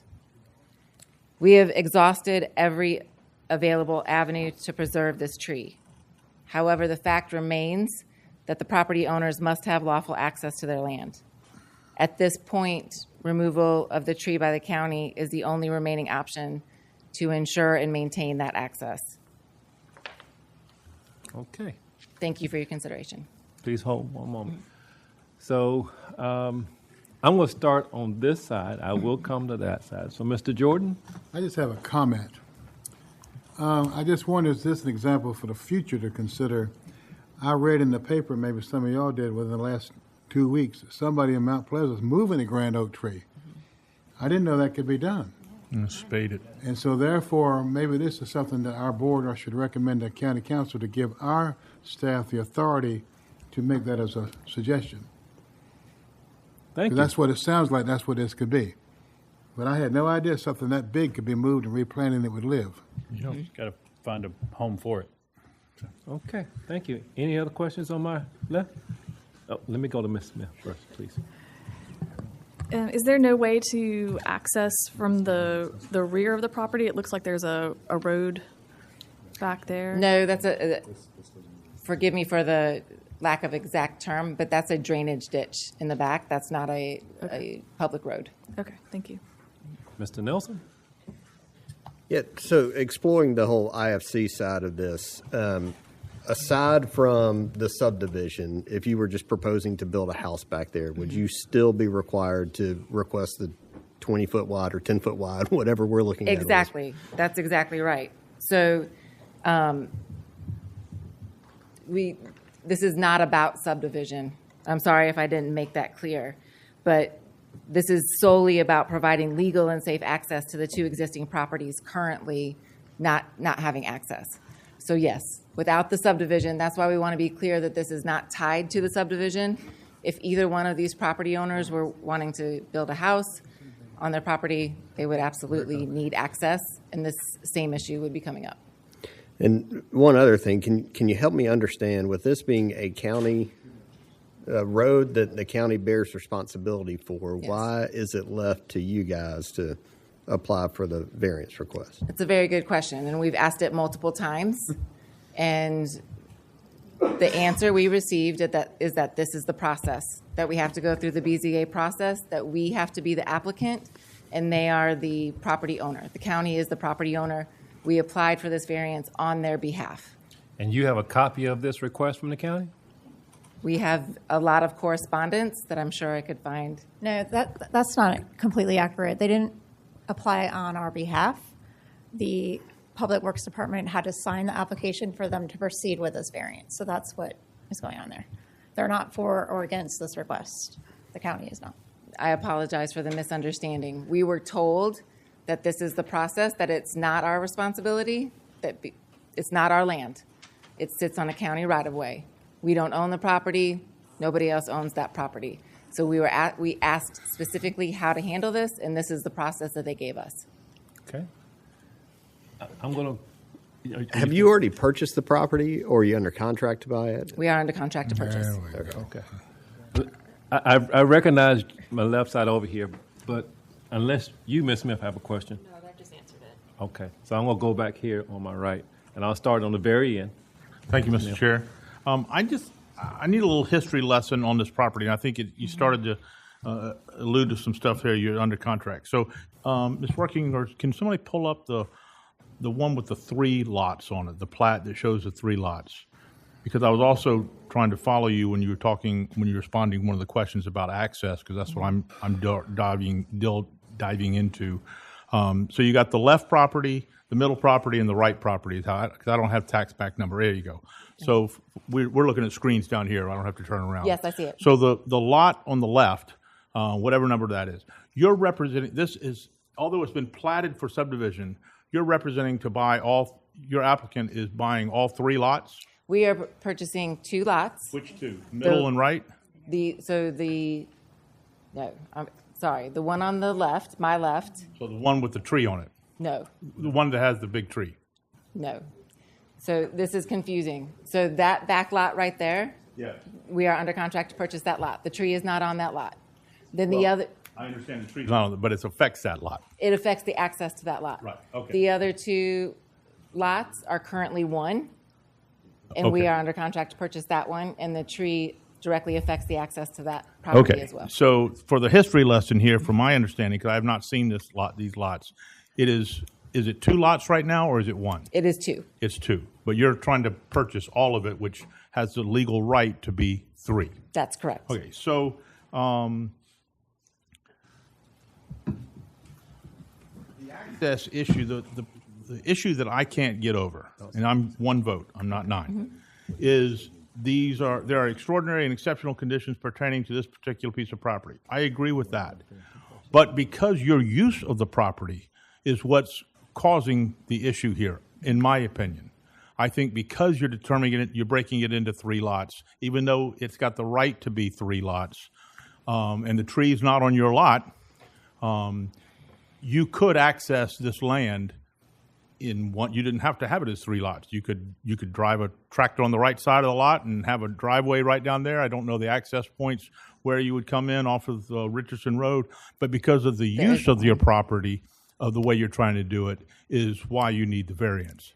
And in my mind, you're creating your own problem there. So I respectfully disagree. Okay. So both of those lots, the tree is in the way of access of both of those 2 lots as they stand right now.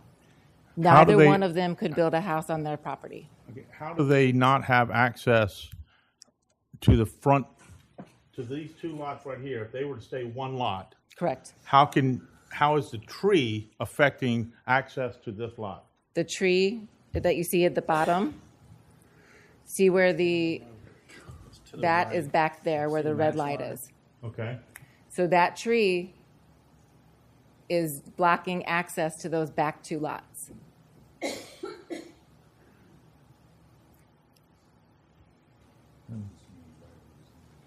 It took me quite a while to understand that graph. Yes.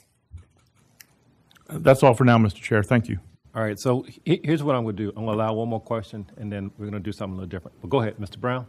I guess it's just trying to get some understanding on the county requested for y'all to make this application on their behalf. Is that what you're stating? That is the way I That's what your understanding is. And I heard the correction there. Yeah. So is what I'll say is this is the direction that they told us to go.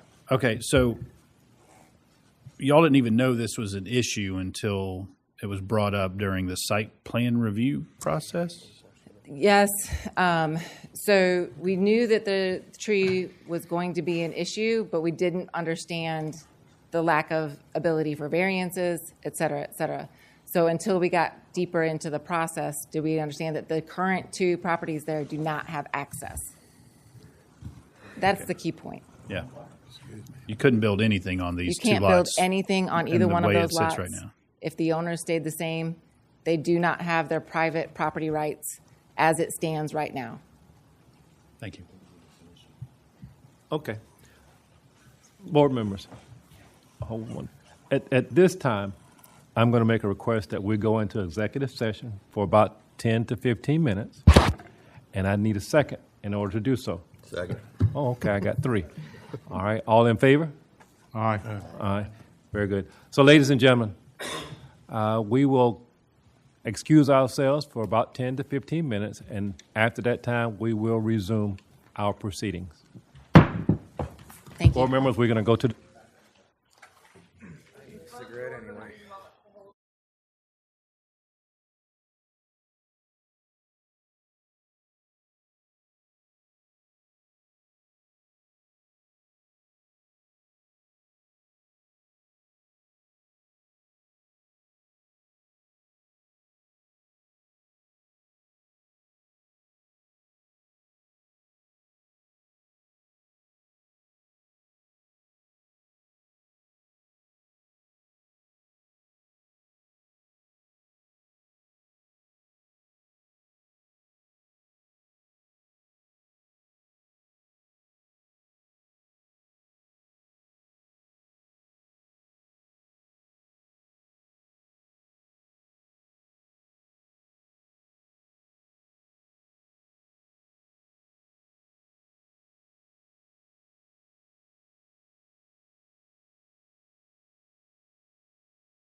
Okay, so this will conclude our executive session that we had in the back. Would the applicant please come back to the podium? Do we need a motion to come out of executive session? Don't know. No, we should have done it back there anyway.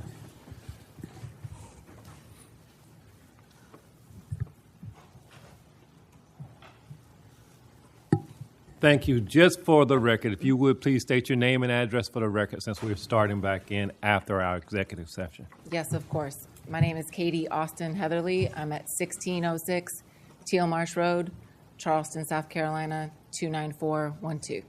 Okay. So at this time, we have some, our attorney has some information that he would like to tell you. Great. And I'm sorry, could you please repeat your name, ma'am? Could you please repeat your name? Katie Austin Heatherly. Good afternoon, Ms. Heatherly. My name is Attorney Kelvin Hugie, and I've been representing the board for some time now. I reviewed the application and had a discussion with the board, and it is my position that there's a standing issue, meaning the authority for you to bring this on behalf of the particular agency, it is not clear that you have that authority. One, because where you're asking to remove the tree is not property that you own. It's actually public property. And I apologize if you were given some direction that this is the best place for you to go. And I do not believe that it is. So at this time, I'm advising the board not to vote up or down. And so if anyone was here to either express their, either show their support or opposition to this, I thank you for coming, but the board will not be voting on this tonight. I will speak with my superiors and others in the legal department to get a position, and if they differ with me, we will do our best to get you back in front of this board as quickly as possible. But at this point, I do not believe that you have standing to bring this application. Okay. All right? Is there anything that we can do to change? I will get your information from staff, and once I speak with the legal department, I will contact you directly. Very good. Okay? Any questions? Okay. Thank you for your time. Of course. Thank you. Case is closed to the public. Okay. Ms. Working will present our next case. Case BZA 1025-00916.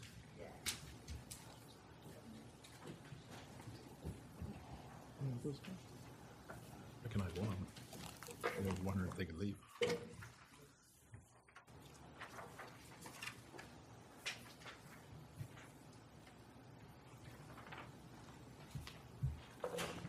Okay.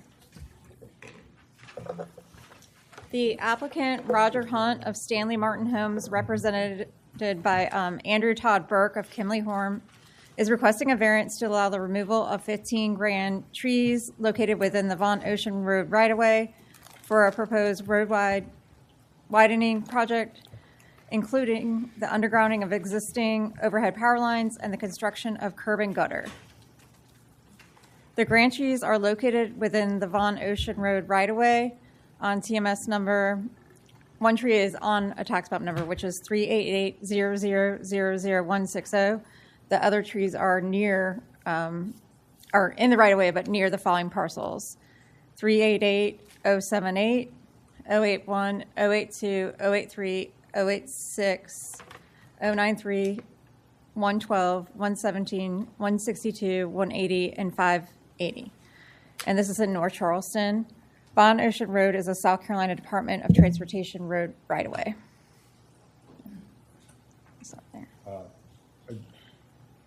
Again, ladies and gentlemen, my name is Attorney Kelvin Hugie, and I am not going to let this application go forward because I believe it suffers from the same defect as the last one. The applicant does not own the property in which they're asking to remove the trees, so it is my legal position that there's, again, a standing issue. And so if you have the, I will get the applicant's name and information, and after speaking with the legal department, We will determine whether or not this applicant should come back before us as it is currently presented, or if a different agency, a different applicant needs to bring this forward. Does anyone have any questions? Yes, sir. Okay, please come to the podium. Please state your name and address. I will only answer procedural questions. Yes, sir. No, I got you. My name is Joseph Patterson. I'm from 3301 Von Osen. Since this is our brand new house we just got in March, my question is, how do we find out where it goes from here?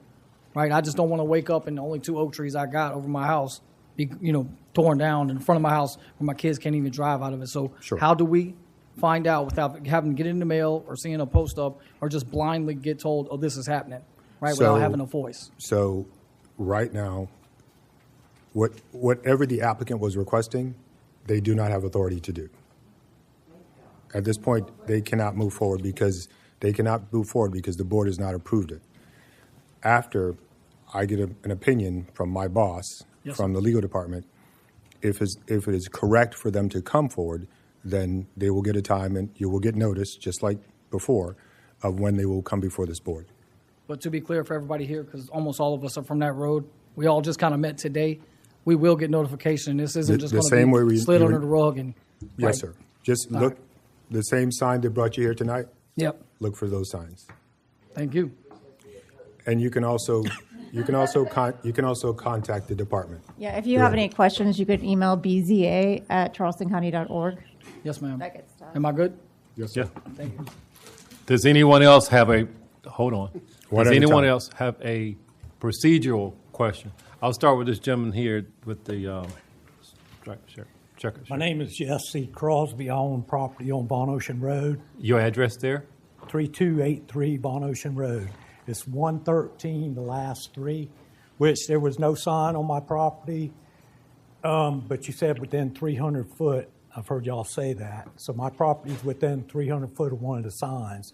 That's why I'm here. But my big issue through this whole thing is if they're widening the road, it's going to take property in my front. So, sir. And then it's going to move the setback. Sir, that's not a procedural. Sir, that's not a procedural question. That's an eminent domain question. Okay, and well, you should contact an attorney. You should contact an attorney if you're losing private property for the creation of this road. Okay. Okay? I'm done. So a procedural question is how we're going to proceed moving forward in your notification. Thank you, sir. You may take your seat. Well, I do have one on that. I was not notified by mail or nothing. So there's a perimeter in which we have to notify, but just keep in touch with your neighbors and feel free to call the county. Yeah, we can add you to the North Area Parties of Interest, but there's a way to do that in Engage.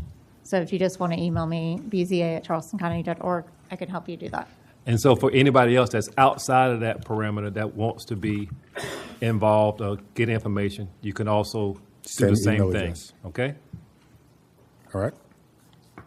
Is this just pertaining to the 15 trees? Yes. The 15 trees. Well, Well, first of all, hold on. You're finished, correct? All right, you may have a seat. Now, someone else had a procedural question over here? Show of hand. You had a procedural question? If you would, please come to the podium so we can hear you. Please state your name and address. I just have a question. Yes. I'm slightly confused. So you're saying we're going to be re-notified about these 15 trees on our property? Because I personally seem to be the one that's going to be infected with the encroachment of 26 inches into my land. That's why I was confused. I don't technically live there, but I live there. My daughter stays there, but it is in my name. Is why I was confused. You own the property. I actually requested a comment, like via text or something, is why I was kind of confused. Hold on. I will tell you what I just told. I live at 3294 Bon Ocean Road, and my name is Erica Baker. Okay. And I've been on that property 23 years. My late husband's family has been there roughly 70. Okay. So, same thing. I question the standing of the applicant as relates to the trees in the right of way. Right. That part of it is being suspended. Yes, sir. Thank you. The board is not going to vote up or down on that part of the application. To the degree that you may lose property if there was an approval, then you should seek independent legal counsel about your rights. I have a lawyer, so thank you. I appreciate it. Thank you. You're welcome. I'm not advising that you all need to get attorneys. She had a specific question, but yes, you probably should speak with an attorney. All right, do we have another procedural question about this particular case? Oh, okay, procedural. Let me help this young. This. It might clear up a lot of other procedural questions. Okay. Sure. Please My state name your is name and Andrew address. Todd Burke, 1080 Morrison Drive, Charleston. There is no right-of-way encroachments. We can discuss all the other finer points, but I do just want to clear the air that there is no encroachment outside of the right-of-way into anybody's properties whatsoever. I just wanted to make that clear. Right, but the right-of-way is owned by DOT. All the work is being done. Sorry, I didn't want to muddy this up. I just wanted to alleviate any concerns. That all of the proposed work is to be done inside of the existing right-of-way, with the exception of 2 properties that my client has under contract for entrances into a development. So any other, there is nobody who doesn't know that they've already sold their property who will have any encroachments onto their property. 100%. Well, I just wanted to okay, but I'll leave that between you and those individuals. Yes, sir. Yes, sir. Check it, sir. Please come to the podium, sir. Please come to the podium, sir, so we can hear you. Please give us your name and your address, please, sir.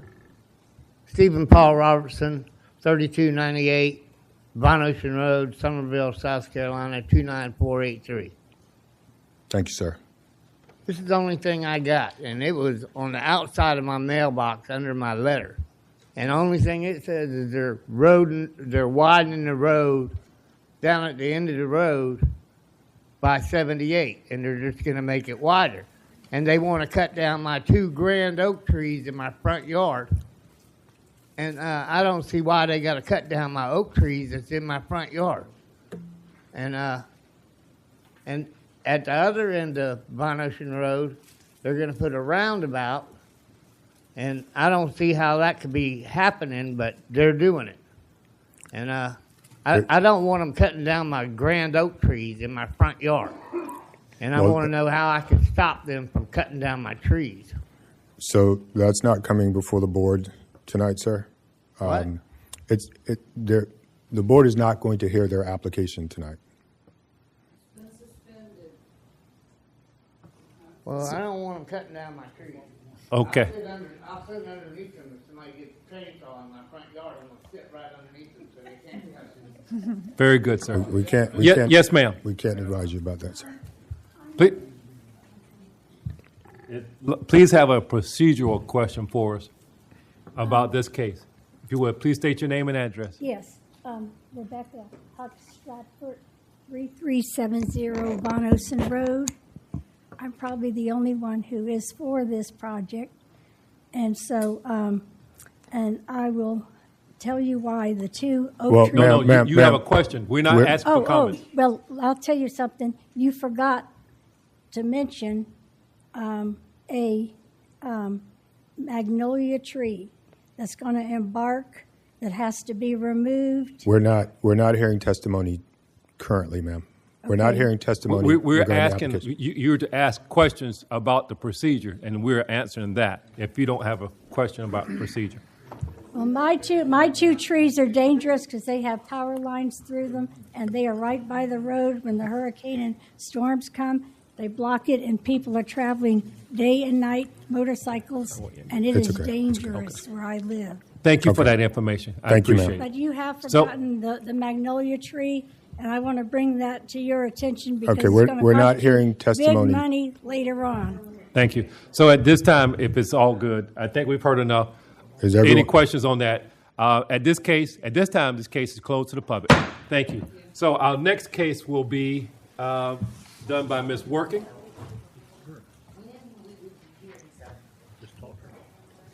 No. Our next case, Ms. Working.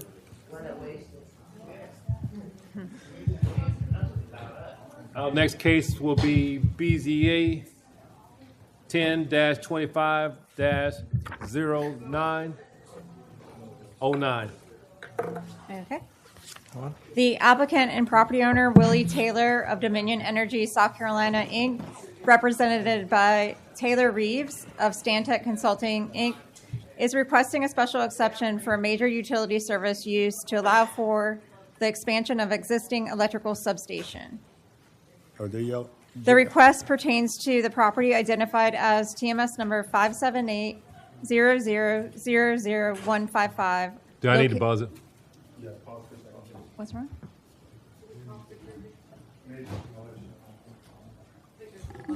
Yeah, I was getting ready to hit that. I got one. Huh?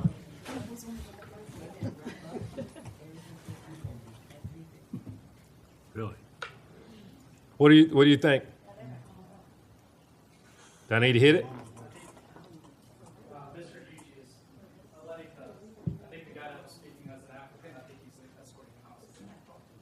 Okay. No, I know.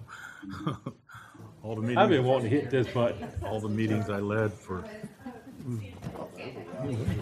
Yeah, but I got another one under here that I can't. Find out that there's not one here. No, they moved it up here, I Okay. think. Okay, that's But I think we're good. great. Good. Okay. Go. Sure. Go ahead and continue. Okay. The applicant is here, so where was I?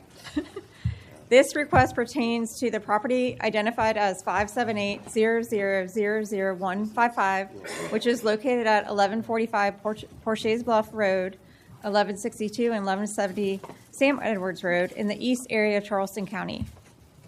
The subject property and surrounding properties are located within Mount Pleasant Overlay Residential Area Zoning District. The applicant also is requesting 3 variances associated with the existing and proposed expansion of the electrical substation. The subject property is currently under site plan review for the expansion. This is the location map and the aerial maps, the 300-foot radius map, aerial, the regulations that require special exception for the use. We posted the property on November 12th, 2025. Subject property, Sam Edwards, Porches Bluff. These plans show existing conditions. This is the site plan and the plat. Regarding the 6 criteria, staff states that it meets 1 and 4, and it may meet 2, 3, 5, and 6. Oops.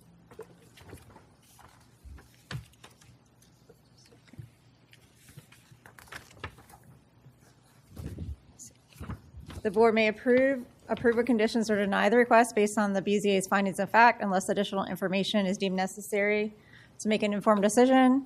In the event the board decides to approve the application, staff recommends that this following condition: prior to zoning permit approval, the applicant shall complete the site plan review process. And we did receive 2 public comments in opposition to this request. Okay. Does staff have, any board member have a question of staff? Does any board member have a question of staff? Thank you, Ms. Working. Yes, ma'am, come on. Please state your name and address for the record, and please tell us why we should approve this application. Good evening. My name is Taylor Reeves with Stantec Consulting. I'm the civil engineer for this project. My address is 4969 Centerpoint Drive, North Charleston, South Carolina. Thank you, everybody. Thank you, staff, for your time and consideration of this application. As staff mentioned, this application and the next couple of items on the agenda are in regards to the Dominion's request to expand the current substation that is primarily located off of Sam Edwards Road. The special exception request is for the use of the site to be a substation expansion. And then the other requests that we can get into, I don't know if you want to get into them all at once, just the use right now, are so that the site can function as the existing substation functions. It is Dominion's need to expand their substation to service the community, and that is why we are here tonight to present this project. Okay. Hold on, let's see if we I'm have. here. All right, do we have any board members with questions?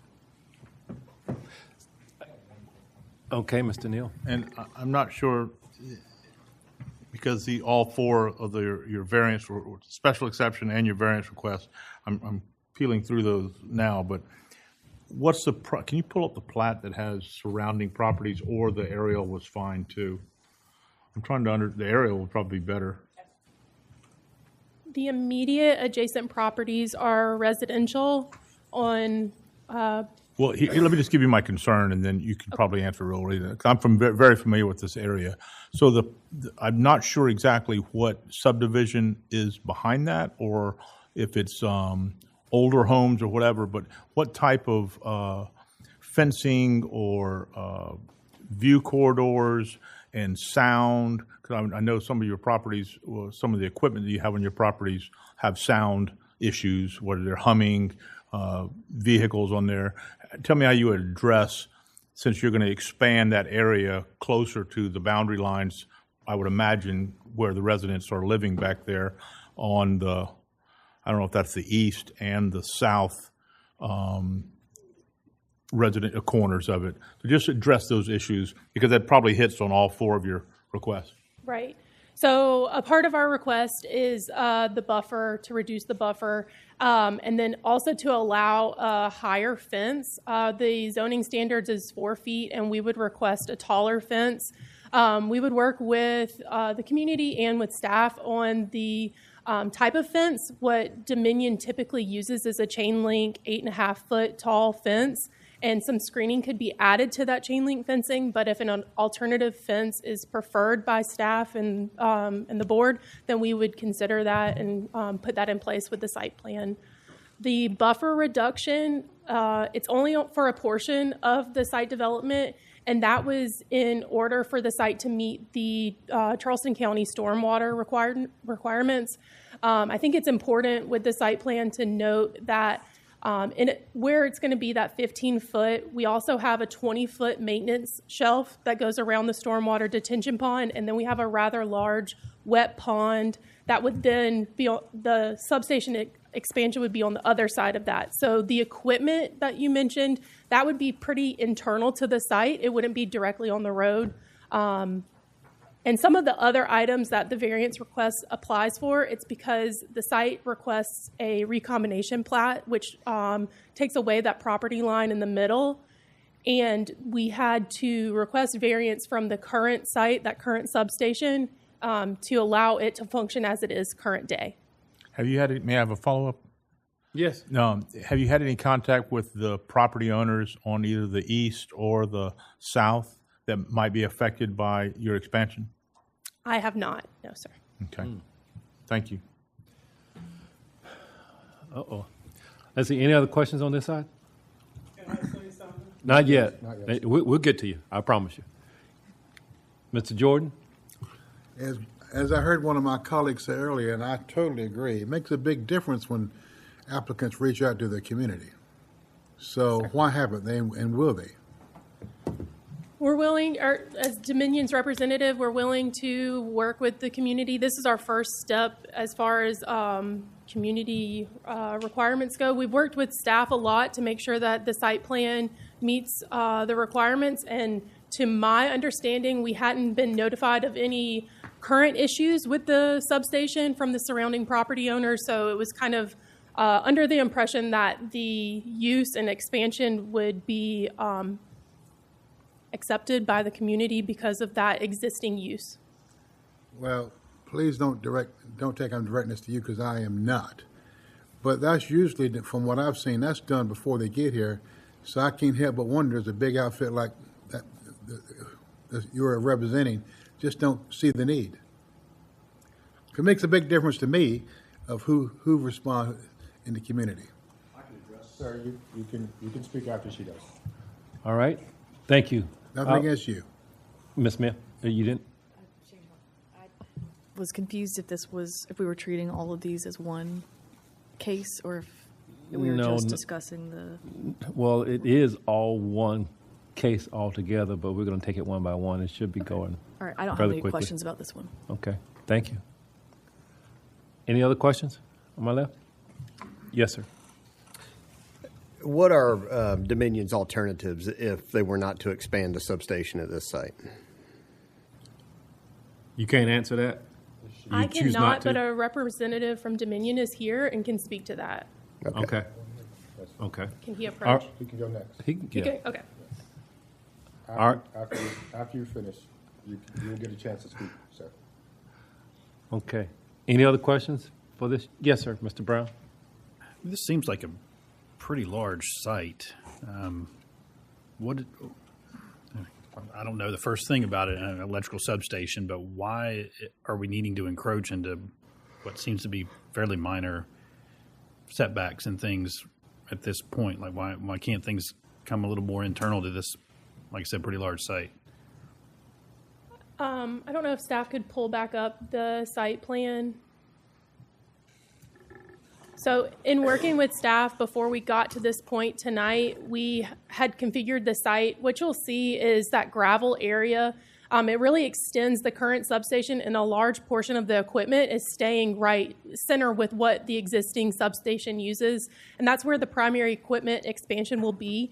As far as the additional gravel that is being proposed, that's for maneuverability of the site, just so that the trucks can access the site and get on. It's not for storage. It's not for any type of equipment. It's just for the trucks to come in, be able to access the equipment, and then exit the site with safe maneuverability. As far as any additional equipment, maybe technical, I would have to lean on my colleague. You're doing good. Don't worry. You okay? Yeah, you're okay. I'm a civil engineer, not a electrical. Okay, that's all right. You're doing well. Thank You're you. doing well. You're answering the questions. Mr. Brown, any other questions? Okay, go ahead, sir. I'm trying to leave the plat that she has up there. What is the part at the bottom? Right here. Is that curb cut being put in by staff or requirement or something, or because that goes to that neighborhood, or what does that go to? That would be the proposed driveway curb cut that would access the site. So that would be a concrete apron that is approved by DOT, and then after that, it's asphalt. After that asphalt, it would be gravel. I'm just trying to understand what it accesses to. Is it a neighborhood or? The road. There's a road right of way right there. It actually. Yeah, mine keeps shutting know down if every you time wanna I try go to back pull to it the up. aerial. Every time I touch down, it's happening. Yeah, we can't see anything. It keeps popping off every time we try to pull it up. Yeah. Our iPad version keeps crashing. What road does that? Can we? Go to the next one. Can we go to the next one? The next one, do it. Sam Edwards Road. So where's it tying into?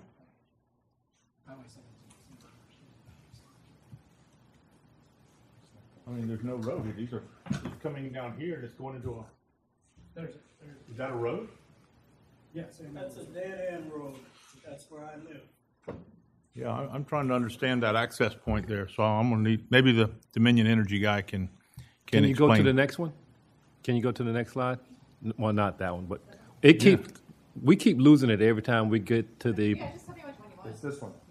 That's a good Yeah, slide. that one. I just, if we could somehow do an overlay of her plan on that, I'd like to know where her new road, because it looks like it's going to access Sam Edwards Road, maybe? It will tie into Sam Edwards. Yes. Okay. Okay. There you go. Well, then that brings another question back to impacting the neighborhood back Thank you. there.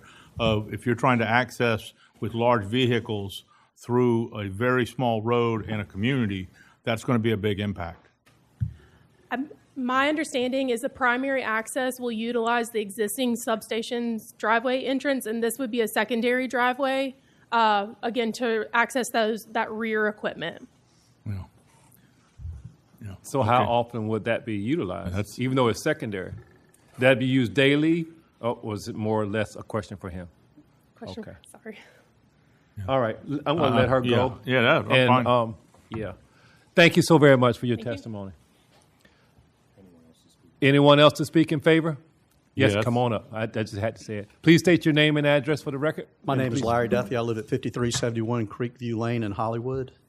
And I'll try and answer. And you represent? Dominion Energy. I work for Dominion Energy. As a? I'm the manager of the transmission power delivery group for our southern region. Thank you. Turn off your power. So and I wrote down a couple of these questions. I apologize if I didn't get them all. The first question that dealt with sound, I think you would ask the question of sound. The equipment that's proposed to be located in the addition is non-sound producing equipment. It does not self-generate noise. Now, on the northern part of that picture in the existing substation, there are 3 transformers there that I think you said hum. So that's the noise generating equipment that we have located in the substation. Other question dealing with the access, how often? The only reason that we would end up accessing that particular part of the substation is that we are cut off from accessing that area from the Porsche Bluff access on the upper part of that picture. Our primary equipment, transformers, circuit breakers, control house, everything is in that upper portion of the existing substation. So the only reason to access the lower portion would end up being for maintenance. That particular type of equipment that's going to be located there, we maintain it every 5 years.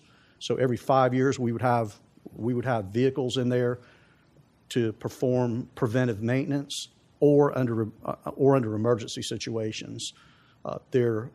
We do monthly substation inspections, but I would venture to guess that the substation inspector would park in the existing substation, access the substation from Porsche Bluff Road, and then walk to that section to perform his inspection. The other question dealing with the notifications, we've provided notifications. This project is a portion or a small part of a larger project that's taken place. We provided notifications to the town of Mount Pleasant. Our procedure is typically to notify the VIPs first for any projects that are being built in a particular municipality. Those notifications have been sent to the town. Property owners are scheduled to receive a letter starting Monday, and we will send that letter to every neighboring property owner along the corridor of where these facilities are being built. Who's the letters from? The letter to the town is... No, the ones that you're going to send out. Who's sending them out? I don't know whether Stantec is doing that or if that's coming internal. But is it coming from Dominion? Yes, it will be coming from Dominion. Forgive me, Mr. Chairman. Yeah, no, go ahead. But as what I've already said, why wasn't that sent out before tonight? So they could be here like you saw other people if they wanted to. We didn't send the letters out because we were still waiting on permits, land disturbance permits for the remaining, for the other parts of the project. So then you weren't ready to be here tonight then? I think we're ready to be here. Where's the public?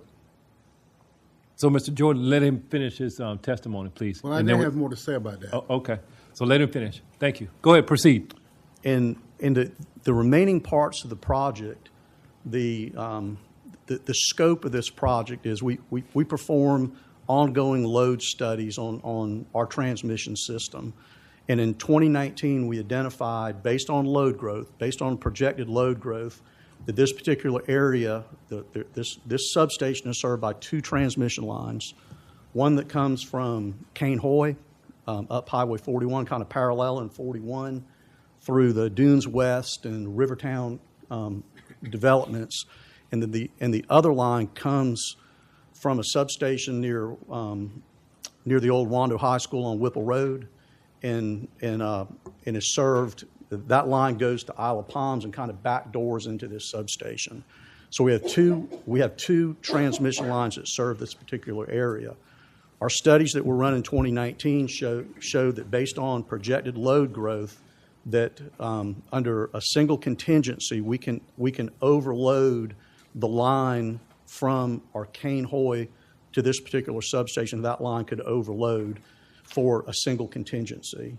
So whenever we have a situation like that, where we have a single contingency that can end up causing an issue, we start making plans in order to rectify that. And to rectify that, we're going to rebuild the existing line coming from Cane Hoy, increase its capacity, so it will be able to provide more power. And in addition to that, we're going to put a second line on that right-of-way, on existing right-of-way, from the Cane Hoy substation to this substation, which will bring a third transmission source into the sub. That's good. Okay. I would like for you to go further, but your time. I got more I want to say. Okay, I'll get to you. So your time has elapsed at this time. So just hold on. So I know that we have board members that has questions for you, so we're going to let them do that. And I think I have Mr. Jordan that really wants to ask you a few questions. Okay? Mr. Jordan. Again, this is not directed to you. I understand. But I don't live there. You don't live there. The VIPs don't live there. What about the people that do live there? And again, I just can't help but just take this, that Dominion Energy could care less if they know, take it or leave it. So why would they not notify ahead of time? I mean, that's a big outfit. They know how to do things. So to not even reach out, assuming, to the people who live right near, brother, I think that's an insult to them. So I mean, I just don't get it. So, Ms. Jordan, and I want to say this respectfully, and I don't want to disrespect anyone on this board.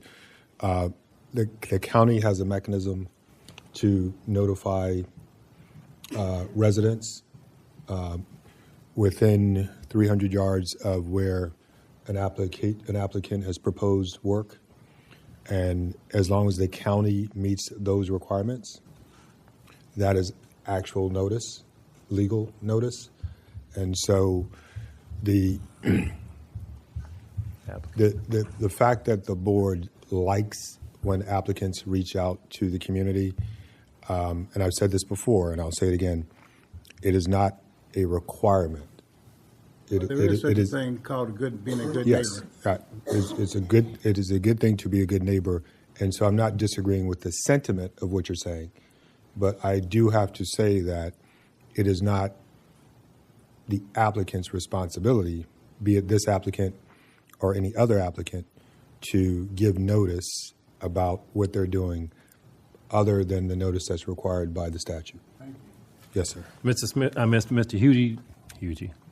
Mr. Jordan, did you have another question? No, sir. Ms. Smith?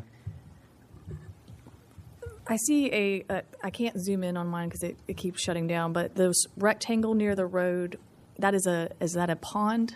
Correct. That is a wet pond. Okay. Retention. And so along the frontage of the road that you're expanding into, you'll have a 25-foot buffer, 15-foot buffer at some points, and then you'll have a pond as further buffer. Is that correct? And will you have landscaping or trees or anything to buffer the visibility from the road? One at a time. You can call her back after he's finished. Okay. I'll call her back when you're done. If he's finished. Mr. Chair. Yes, sir. Go ahead, sir. Thank you, Mr. Chair. All right. We appreciate your time tonight. Sorry, we've gotten sidetracked from time to time here.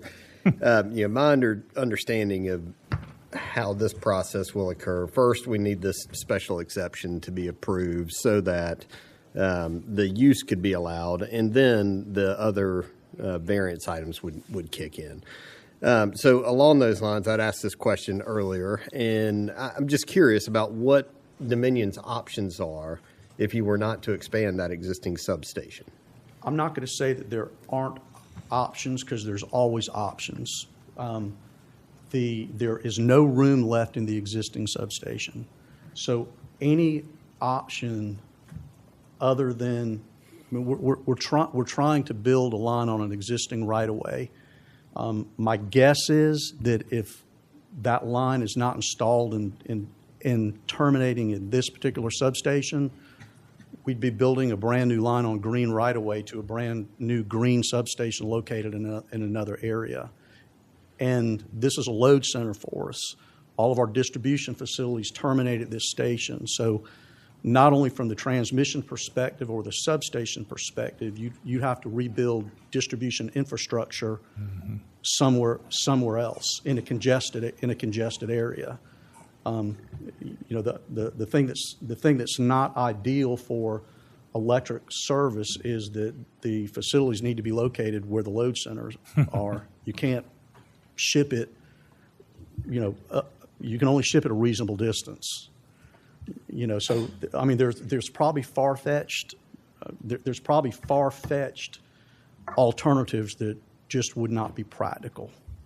I just don't want to say no. This is our only alternative, because we could put a generator, a generating plant in the area to serve load. Right. But I think those aren't practical and come with other. No, that is very helpful for us to know what Dominion Energy would have to do to actually provide more power to this area in order to meet the demand that's currently there. So thank you. And this isn't our only load center in Mount Pleasant. We have the one on Whipple Road. We have another load center with transmission lines that come in to the Cooper Estates area. So it's part of the network, a network system. Mr. Brown? Thank you. Yep. So I, like everyone else, have had a hard time seeing what I need to see on the iPad. So I'm going to ask you for some clarifications of maybe an earlier question. What about this is, like I said, there seems to be a lot of land and a lot of room, and we're past the special exception to put the substation expansion here. All the other requests, I'm just wondering, have y'all explored shrinking things down a little bit to limit the number of requests you're making? It's 15 feet or...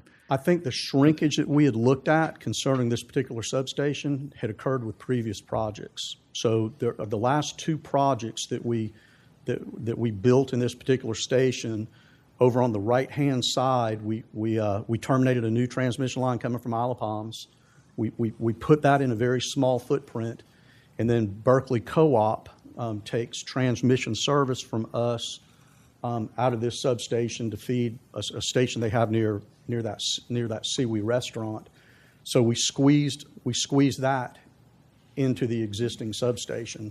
The issue is there's just no more room to do that. I mean, ideally for us, that was the first option that we had looked at. It's certainly the easiest thing for us to do and the cheapest thing for us to do.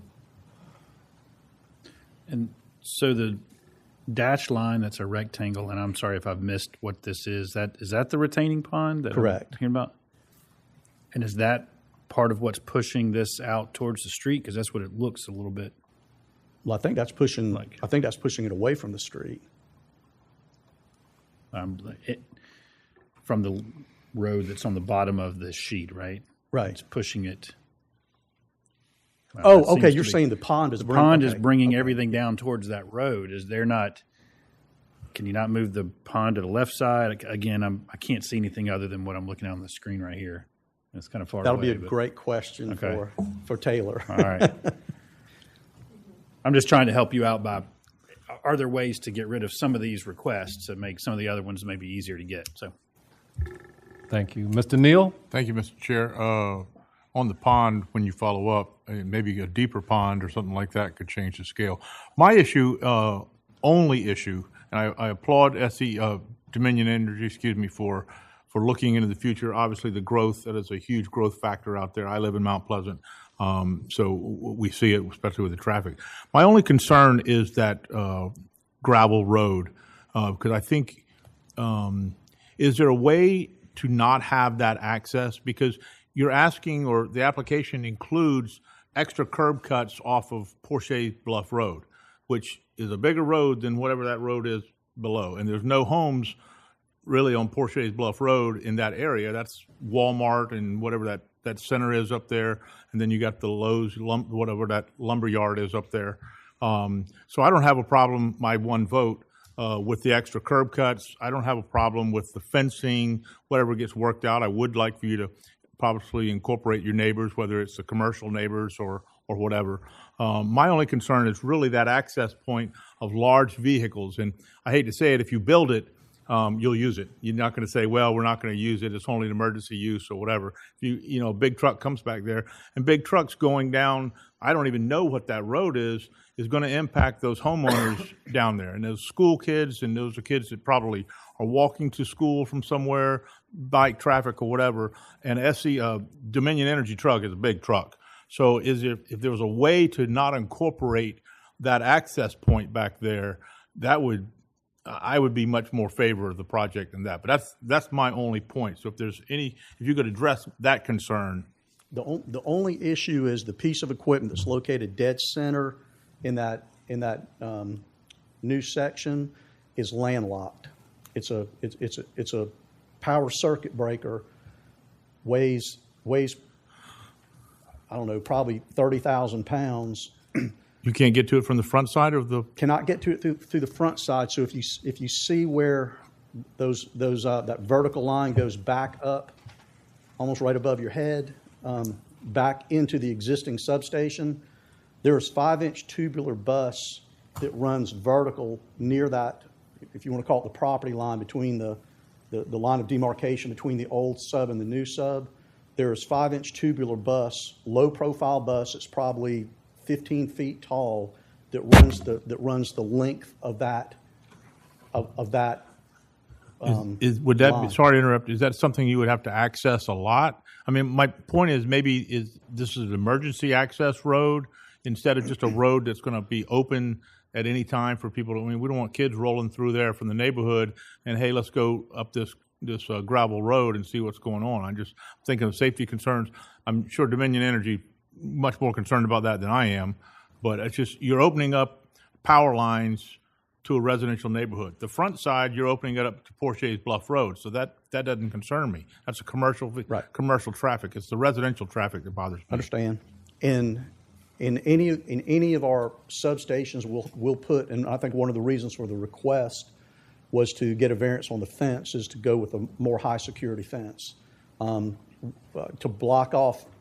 And I don't know what the length of that proposed gravel road is, but one of the things that we've done in other areas is put cattle gates at the beginning of the road to keep vehicle access for people going back for nefarious reasons back to a secluded area. We've done that pretty much routine.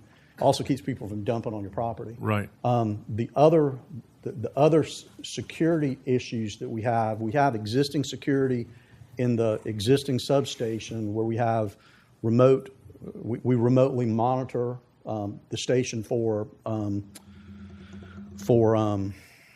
movement in the substation. So the alarm system for that substation is piped directly into our corporate security department, and we would end up including the new portion of that substation into that perimeter alarm system. And that's not done primarily for safety reasons. It does help with that, but one of the issues that we have in all of our substations with the rising price of copper is people breaking into steel, and that is a safety concern for us. So my question was really based on, can you live without that access point? You're telling me because of this layout and that piece of machinery, you have to have that. We could not live without that. But like I said at the beginning, if on a routine basis, if I was visiting the substation to do a monthly inspection, that'd be the last place I would park. Okay. Now, during construction, I mean, the equipment that's going to be located there, it's concrete foundations, so they're fairly large foundations. There will be vehicle traffic through there during construction. There'd be even the clearing and grading would end up requiring heavy equipment to access that portion of the yard. That's the only access they have for any of those activities. I would say once construction is complete, that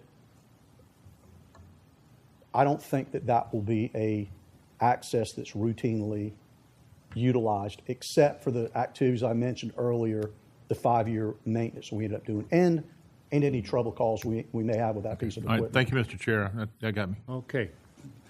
Any other questions on my left? We're good on my right? Thank you for your testimony. Thank you.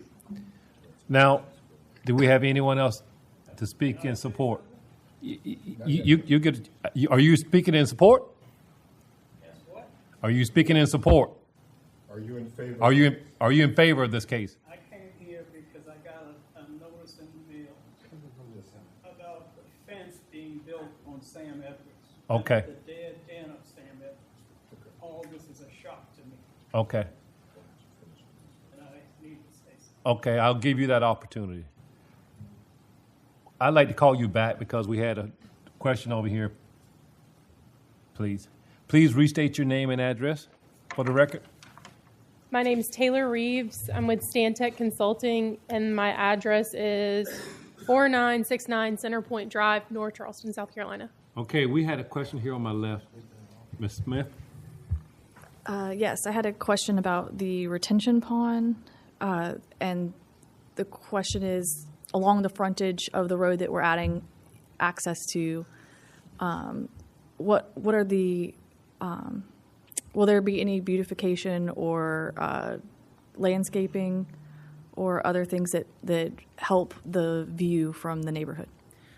Yes. So another part, again, on our other agenda items, we're talking about the buffer and the fencing.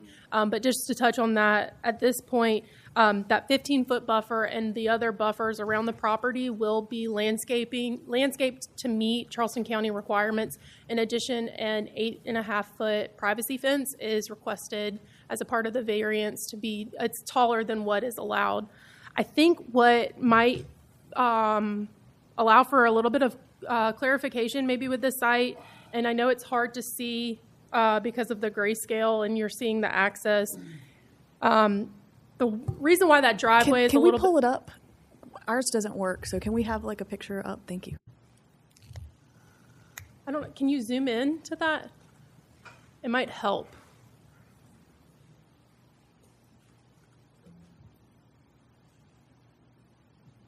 Thank you. So the reason why that driveway access is a little bit longer than what you would typically see for a curb cut is because you'll see that kind of a circular radius and then a dashed line. It's my understanding that future right-of-way is proposed in that area so that the road would be improved to include a cul-de-sac to terminate. And so our project, but that roadway project isn't us. That's a separate project that'll be done in the future. Our project ties into the existing road, and when that cul-de-sac is installed, our curb cut apron would be pulled up, and it would be kind of where that the dashed hatching, it would tie into that portion. I don't know if that helps clarify why that driveway apron is so long, but it ties into the existing road now. So to expand on the buffer, again, it's that 15-foot buffer, but in addition, what you'll see is the maintenance shelf around the pond, and that's 20 feet. That's a Charleston County requirement. So you kind of have 35 feet of buffering before you hit the wet pond. Thank you. Okay. Mr. Brown? Is there a reason that, just trying to help mitigate the fence that's out there by the street, as tall as it is, the further back, the better, could that can't be moved adjacent to the pond at all, or you still have to maintain a clear access all the way around? Correct. So you have to have a clear access around the pond. That fence does jog back where that cul-de-sac would be proposed in the future. And I know a question earlier was about why the pond is located where it's at. Because of existing topography on site, the site's relatively flat, but that's where the outfall is. And so we're working with very minimal grades as it is. And the intent was to maintain as much existing vegetation on the plan left as much as possible. It's where you can see kind of that empty space. However, we have to have maneuverability for the trucks when they do come and maintain the site. And so that's why that pond is located in the corner that it is, based off of topography and for site functionality. And is there a limit to how deep that pond could go to maybe expand, make the footprint smaller, still hold the same amount of water? So it's as small as it can to adhere with Charleston County stormwater requirements. Okay, thank you. All right. Thanks, Thank you, Mr. Mr. Chair. Brown. Thank you, sir. Any other questions? Thank you. Thank you so very much for your Thank you. testimony. Do we have anyone else to speak in support? Do we have anyone to speak in opposition?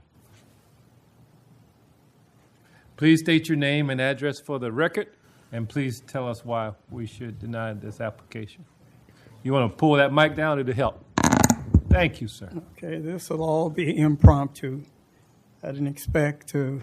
If you state your name and address for the record, please. Okay.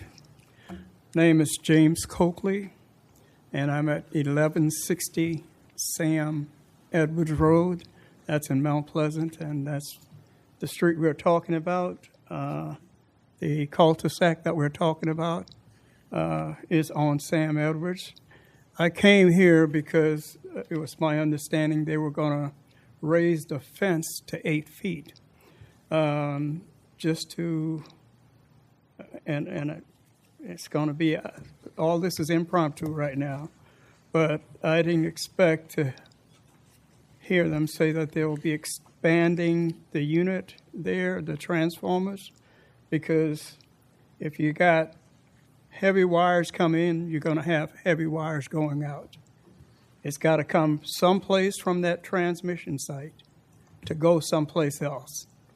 And that's going to be probably right now what I see over my property. Just had a dealing with Mount Pleasant Waterworks where they put a sewage system on my line. And I've been looking at this transformer for years, knowing where it comes from. I think that there's a generation site on the Cooper River that comes into Mount Pleasant to accommodate the tremendous growth in that area at the expense of people like me who've been there forever. That's what I'm seeing right now.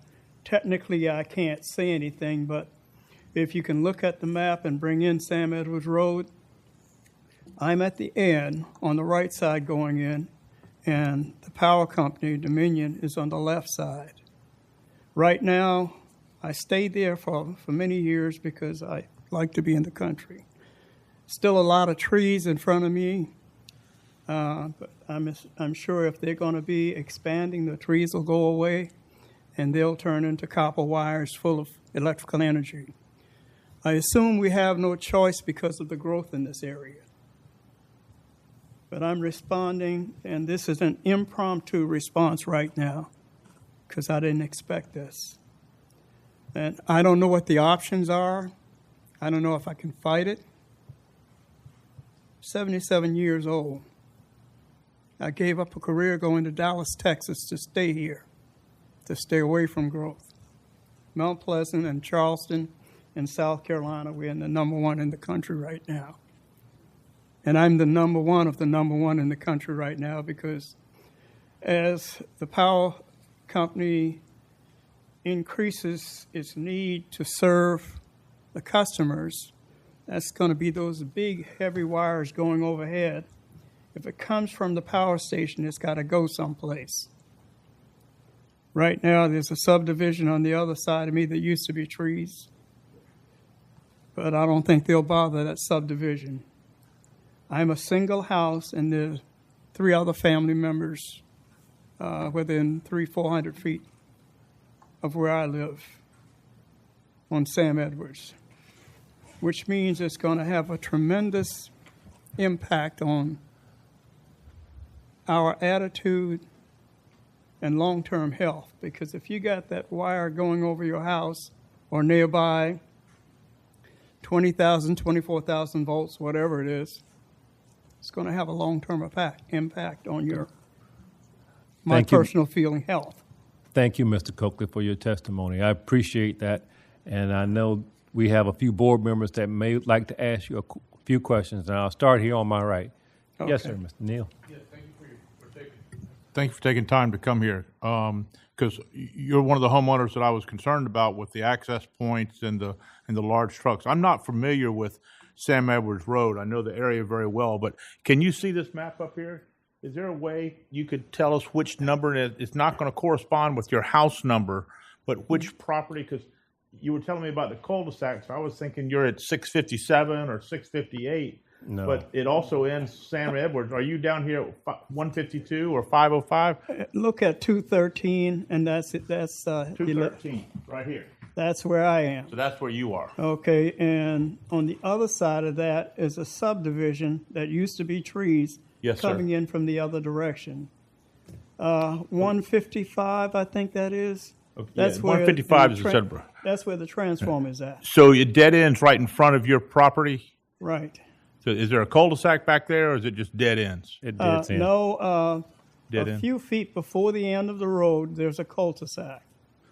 And And it used to be a gravel road, but the waterworks just had that road paved, so it's asphalt now. So Sam Edwards Road is a paved road?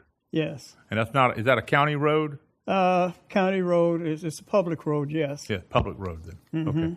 Okay. I got me. Thank you, Mr. Chair. Okay. Did anyone else on my right have a question? Anyone on my left? Mr. Coakley, thank you so very much for your I'm not testimony going to today. fight the power company. I'm not big enough.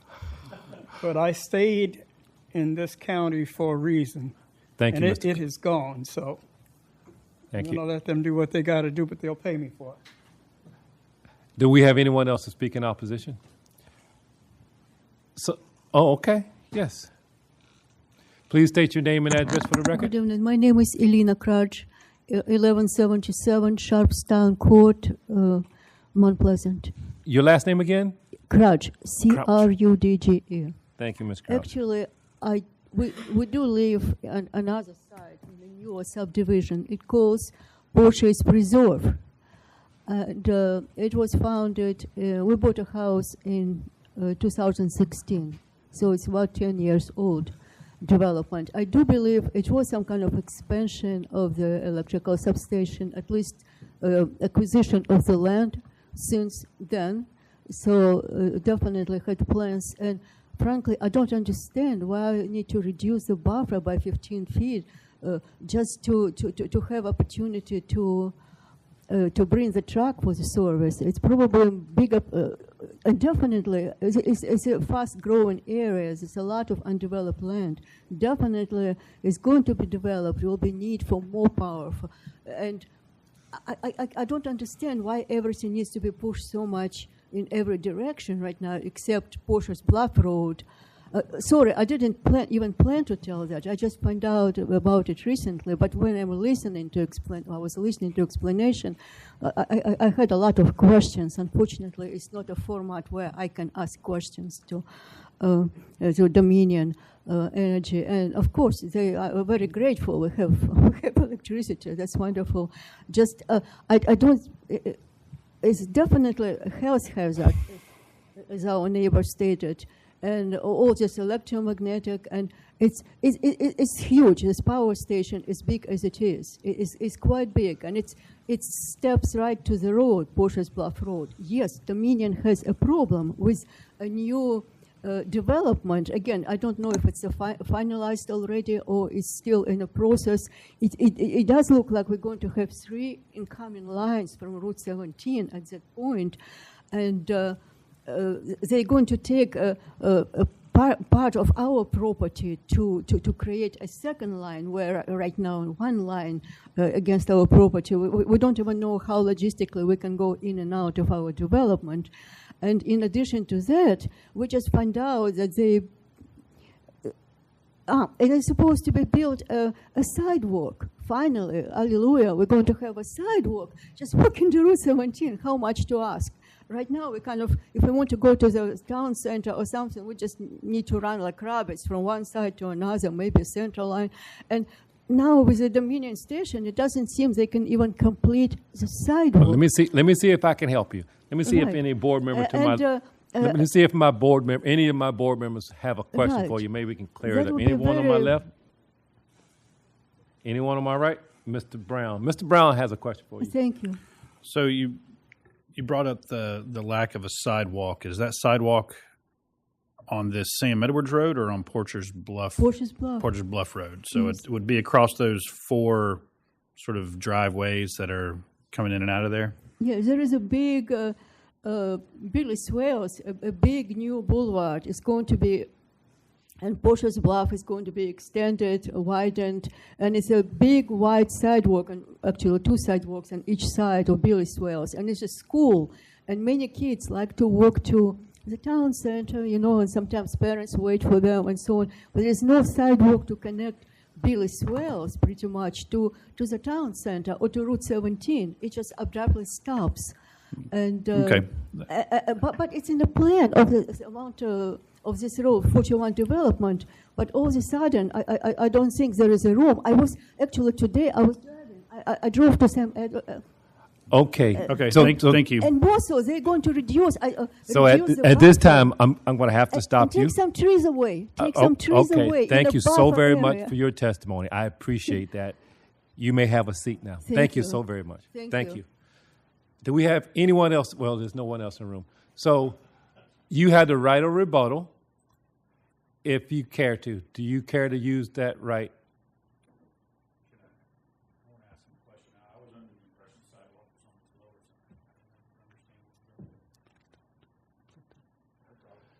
You had the right of rebuttal. Do you want to use it? Yeah or nay? No? Okay. So very good. So this case is closed to the public. Board members, do we have any questions of staff? You have a question of staff? Well, we're only voting on the this numbers, on the 909. the special exception request. No. Okay. That was your question? Okay. So no question for so staff. Any general discussion? Therefore, I'd like to get a motion to approve or deny this particular case. Yes, sir, Mr. Neal. Yeah, I'll go. In case BZA 102500909, the request for special exception for major utility service, I'll make a motion to approve this case. I believe it meets all 6 of the criteria for special exceptions. Criteria 1 is consistent with the recommendations of the Charleston County Comp Plan. Yeah, it's just an expansion of the property that they already are using, and I see no problems whatsoever. Again, there's testimony tonight that if they don't get this, they're going to have to put another station somewhere, and that's going to impact us greater areas than is already being used. And this is a half commercial area, half residential area. So I think it clearly meets criteria number 1. Criteria number 2 is compatible with existing uses in the vicinity, will not adversely affect the general welfare or character of the immediate community. We've heard a lot of testimony about the impact in the community. I feel confident in the testimony by Dominion Energy that they're going to work through all these issues, but I believe it meets the criteria number 2. Number 3, adequate provision is made for items such as setbacks and buffering. There's already in place, obviously with the expansion and the other items we're going to address tonight. In cases we'll take up the other issues of curb cuts and vegetated buffers and fences, but for the special exception use, it's already there. They're just expanding. I have no issues whatsoever. We heard testimony also about the noise and vibrations that the items that they're expanding and putting in will not affect the sound with the equipment they're putting in. Item number 4, where applicable, would be developed in a way that will preserve and incorporate any important natural features. They're adhering to the Charleston County water, what's my term? Retention ponds, and they're addressing all those. So this land will be subject to all those regulations, and it meets it. Criteria number 5 complies with all applicable rules and regulations, laws, and standards of the ordinance. They still got to go through site plan review or being part of that process. So all of those issues will be addressed by staff. But again, it's already an existing property that's just expanding. Number 6 does not hinder or endanger vehicular traffic and pedestrian movement on the adjacent road. We heard numerous testimony about the new access point.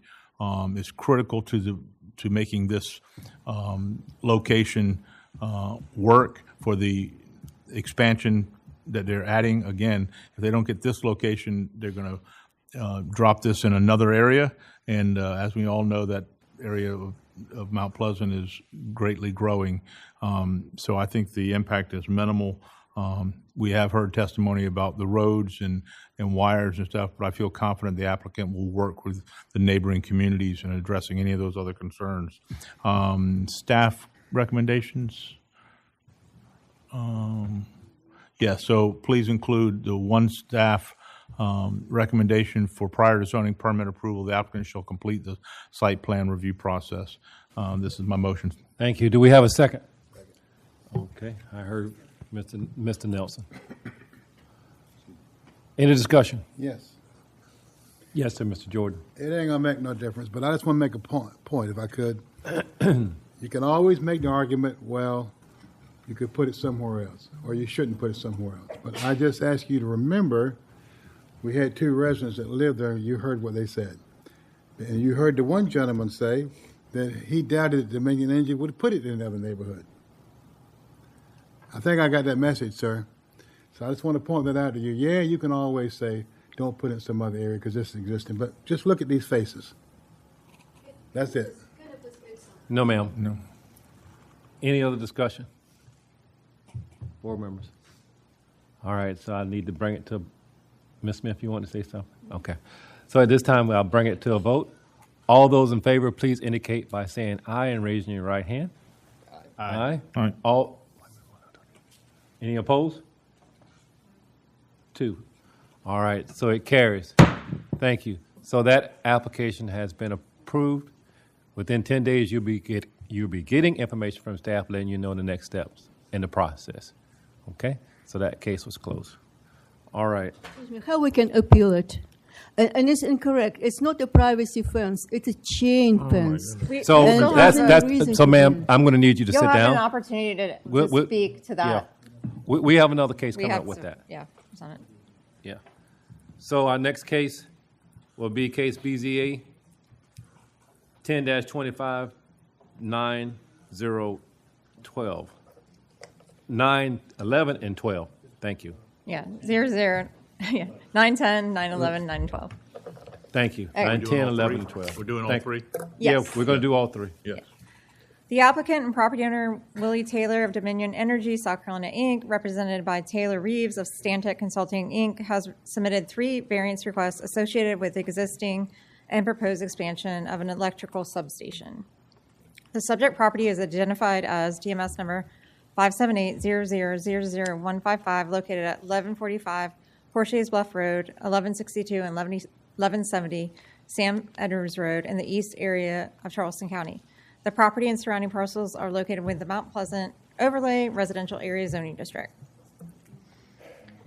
The applicant is requesting the following variances. Number 1 is this 00910 to allow more than 1 curb cut per 200 feet of frontage, to permit the existing curb cuts to remain, and to waive the requirement to install a sidewalk along the site frontage.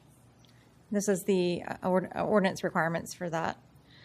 Variance 2, and 00911, to reduce the required 25-foot vegetative buffer by 10 feet, resulting in a 15-foot buffer.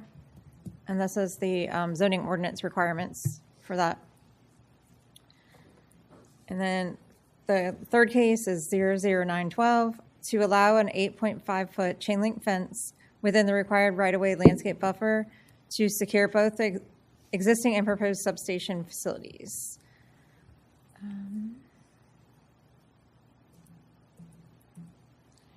You have the site plan, location map, aerials, similar things you already saw. And then this is a sign for each case. We posted on November 12th, 2025. Existing conditions, tree removal and protection plan, erosion control. This is the site plan, the fence and gate plan, and the grading plan, and the plat. Regarding the approval criteria, we stated that the request may meet 1 through 4, 6, and 7, and it meets 5. The board may approve with conditions, or deny the request based on the board's findings of fact unless additional information is deemed necessary to make an informed decision. In the event the board decides to approve the application, staff recommends the following condition. One, prior to zoning permit approval, the applicant shall complete the site plan review process. 2, the applicant shall work with staff to provide opaque privacy fencing along all required buffer lines. The fencing shall be visually compatible with the surrounding residential area in terms of material and design, subject to staff review and approval. And we did receive one public comment in opposition for this case. Or these cases, sorry, plural.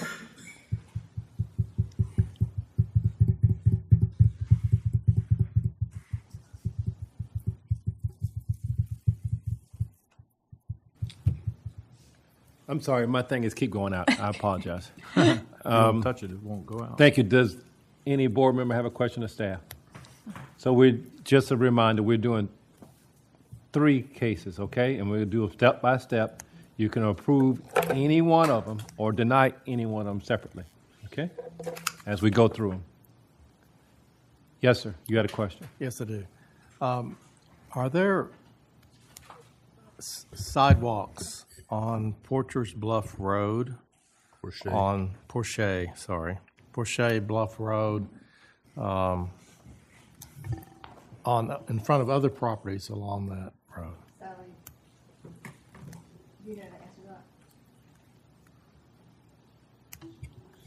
Sally, do you I'm looking at the aerial, and I'm not seeing any. You probably know more. Yeah, I do. Than I do. Yeah. Because So I would drive by there every is day. part way down. Partway down. Yeah. Okay, and if they were to put a sidewalk across the front of their property, it could connect to that or add pedestrian access along there.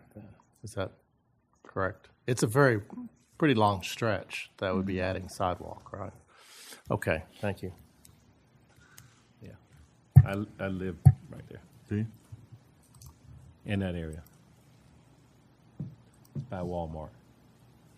On this side. You live at Walmart? You see it? Yeah, Walmart's right across the street. No, it's Super not. Walmart. Is it not? Go back down.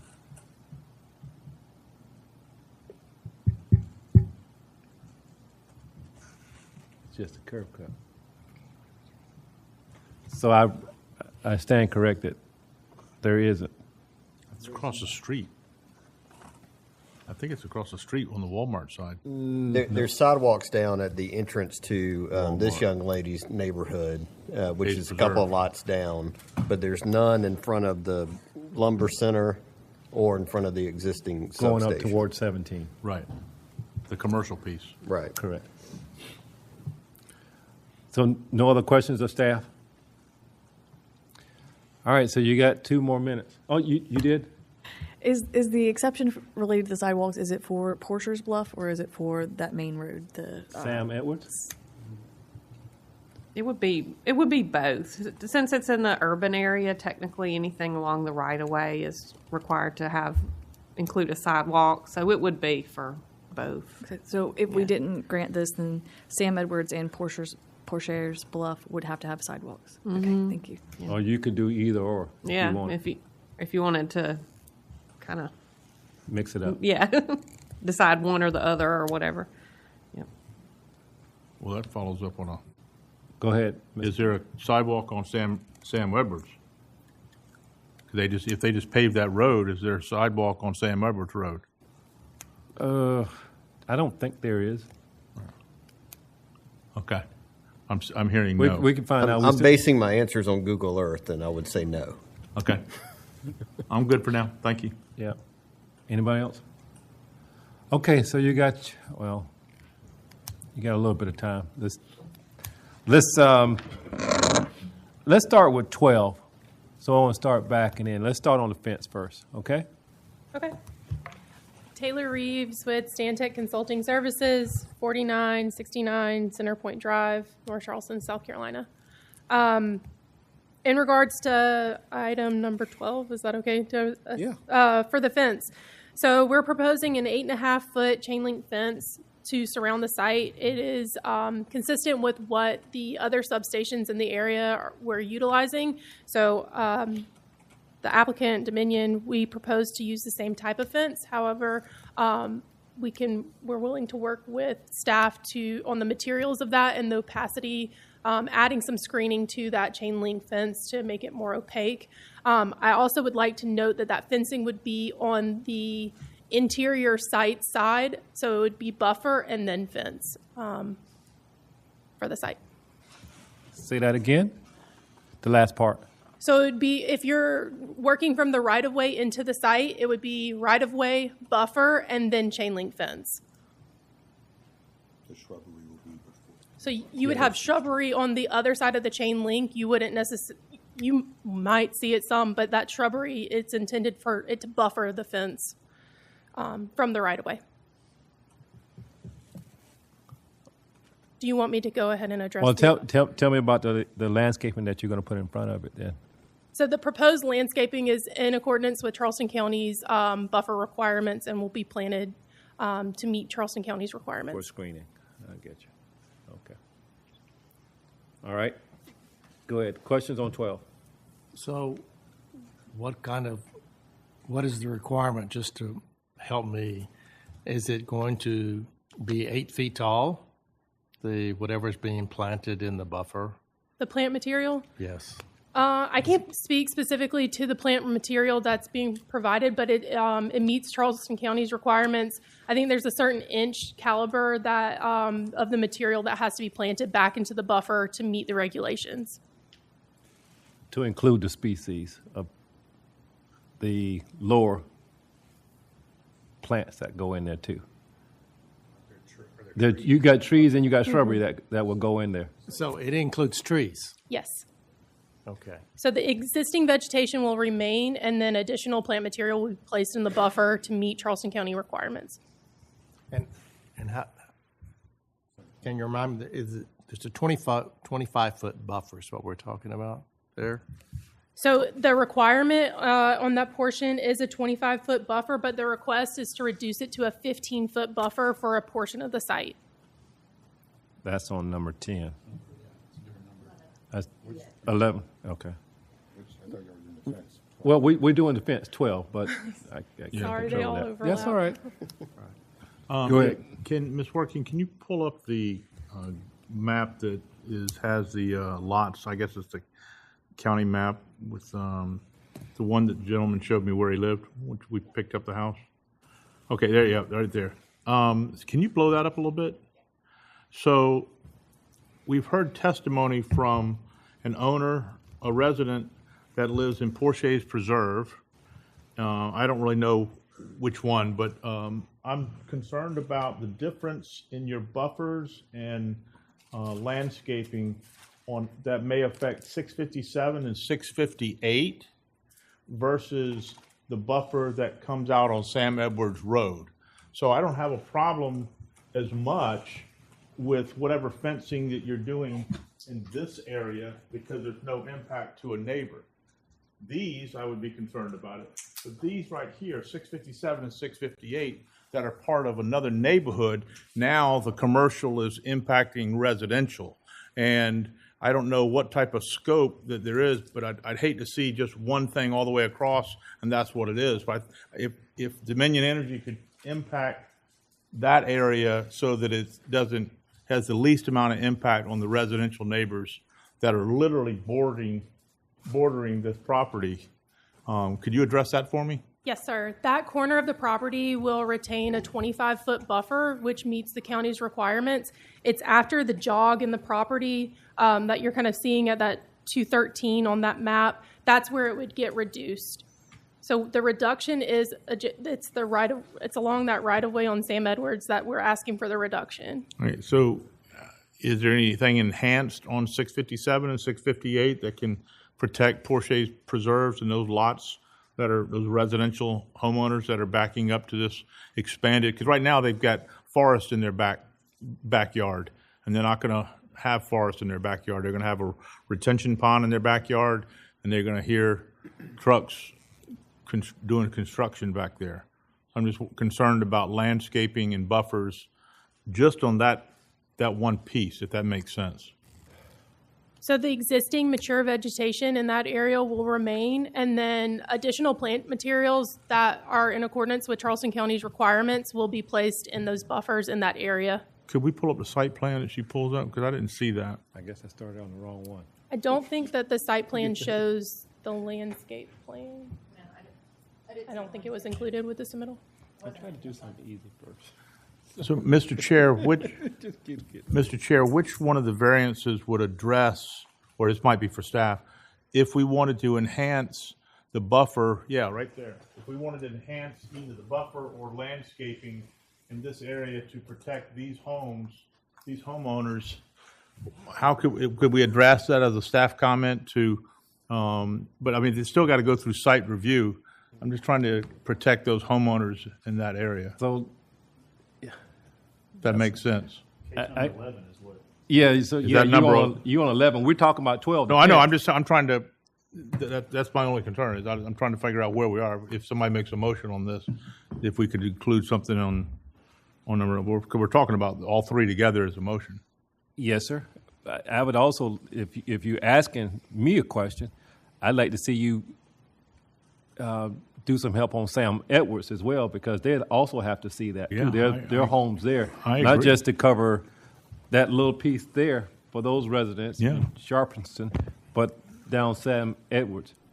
But that goes into 11 and 10. Yeah. And I need a follow up. I apologize. You got a question? Yeah. If I had a concern on the construction traffic. That was in the previous one under the use, because all these are buffers and stuff. I can't really bring up a construction issue under these three in the variance. Is that correct? Yeah, I think I missed it. Okay. Thank you, Mr. Chair. Yes, sir. Can you explain why there is a jog and why you don't just take the 25 buffer all the way across? You've got the cut. So it follows the existing right-of-way line, and that's why there's a jog in the property. And in order to meet the stormwater requirements, that's why we needed to reduce the buffer in that area to allow for a stormwater pond that met Charleston County's stormwater requirements, while having that 25-foot maintenance shelf around the pond, and also allowing for enough maneuverability to the substation infrastructure. Well, I understand on the substation side of the fence, but the reason for the smaller buffer at the jog is because of right-of-way?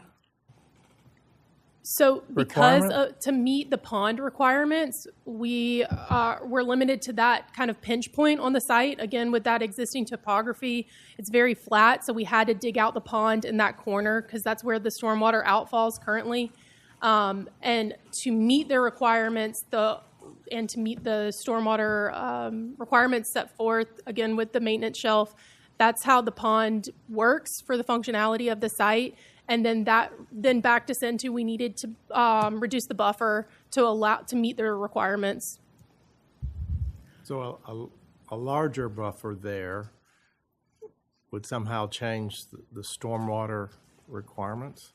So a larger buffer there would require us to reevaluate the pond, and that would have to shape, and then it would the pond would have to, I guess, shift further internal to the site, which goes away from the outfall. And again, with that limited topography on the site, it just wasn't a great solution for the stormwater pond. Okay, so it's related to the elevation of the land in that area. Okay, thank you. Could you not just make it deeper? It is as deep as Charleston County will allow right now. Okay. It's a wet pond. Yeah. Oh, I thought it was going to be a dry pond. No, sir. Wet pond. Any questions on the left? Any more questions on the right? All right, so that was 12. Let's talk about, that was the fence, ladies and gentlemen. That was the fence that we were talking about. Question. Okay. So you said that you could work with the staff with regard to the fence. And chain link is not privacy fence. Chain link's just there's no privacy with the chain link fence, right? So what does that mean? What is, do we put that in as a requirement that what are you offering there? I'm not clear on that point.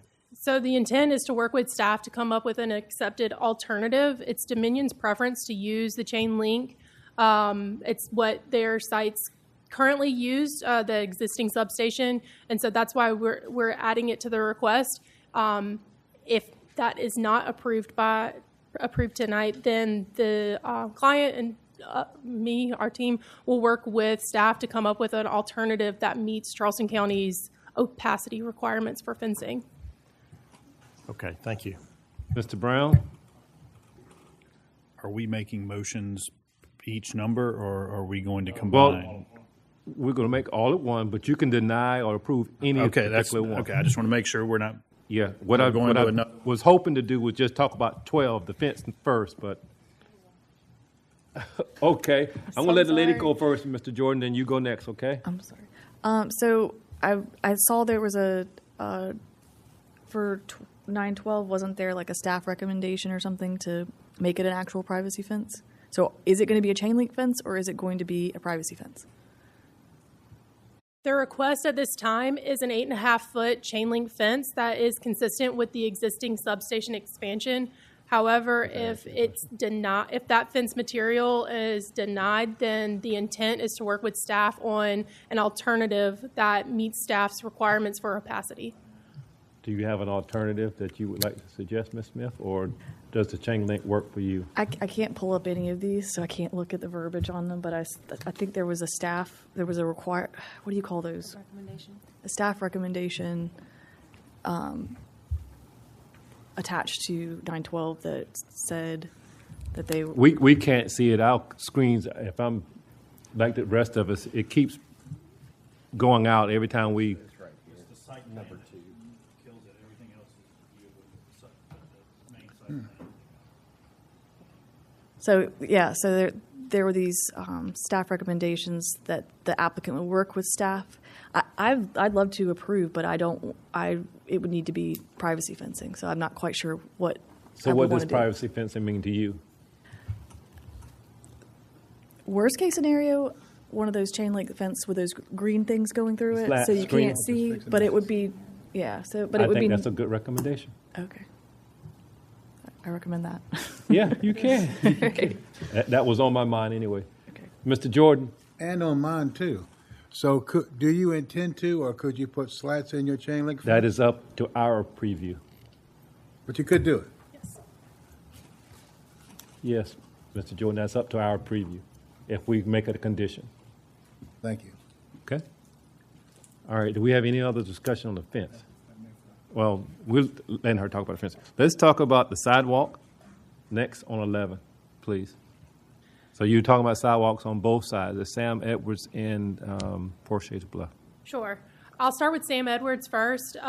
Sidewalk was discussed with staff. However, the adjacent parcels do not provide sidewalk on Sam Edwards. So the intent to put a sidewalk to nowhere kind of, and we also, with it being a dead-end cul-de-sac road, we don't want to encourage pedestrian traffic into that area just for security and for safety concerns. So our request is to not allow for sidewalk in that area because of the adjacent uses.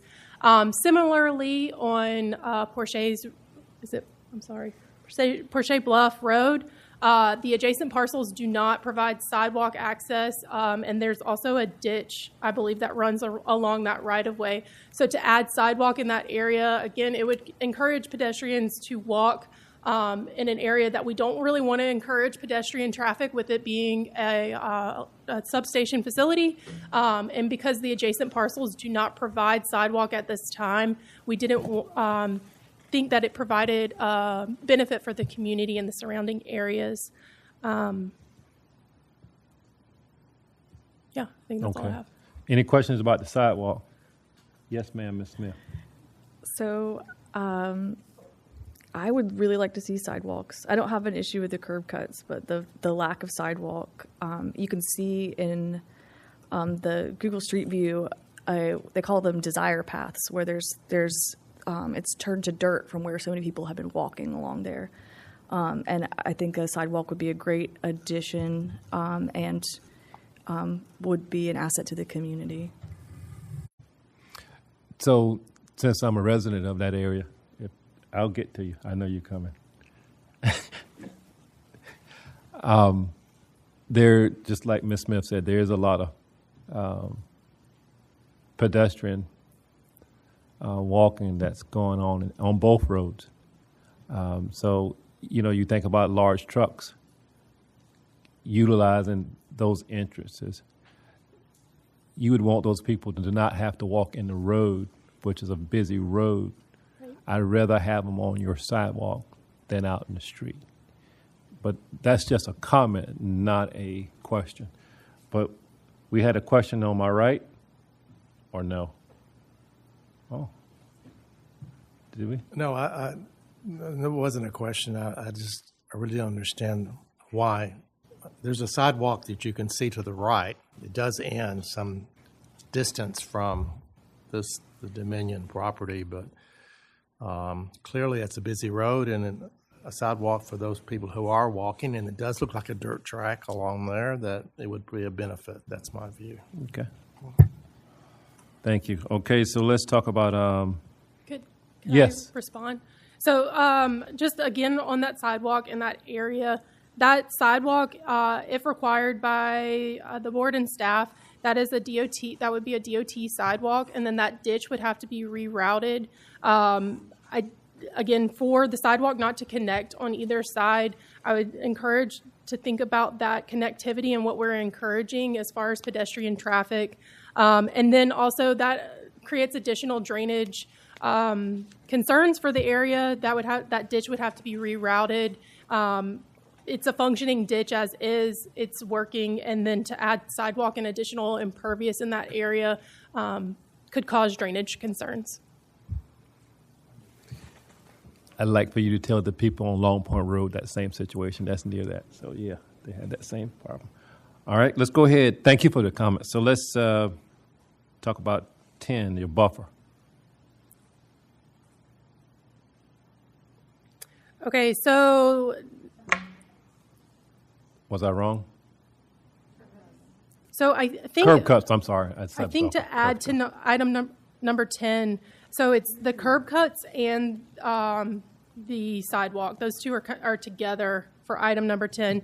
The reason why this item is brought before you tonight is because of the recombination of the site.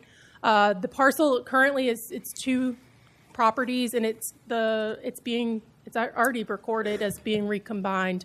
So that then opened the existing substation to be under review. The existing substation, the curb cuts were approved at the time of the existing substation's development, and the intent is to keep the existing substation, the functionality of that site. As earlier discussed, that's the primary access for the substation. The Dominion Energy would like to maintain those driveway accesses so that it can function the site as is today. Only because of that recombination is why that's brought to staff's attention tonight. Thank you. Any questions from board members? Any questions? Okay. Ooh, this has been a long one. Thank you so very much for your testimony. Do I need to talk about the buffers again? I think we had enough discussion about the buffers. Does anybody want to hear any more about the buffers? I think we're good. Okay, thank you. Thank you.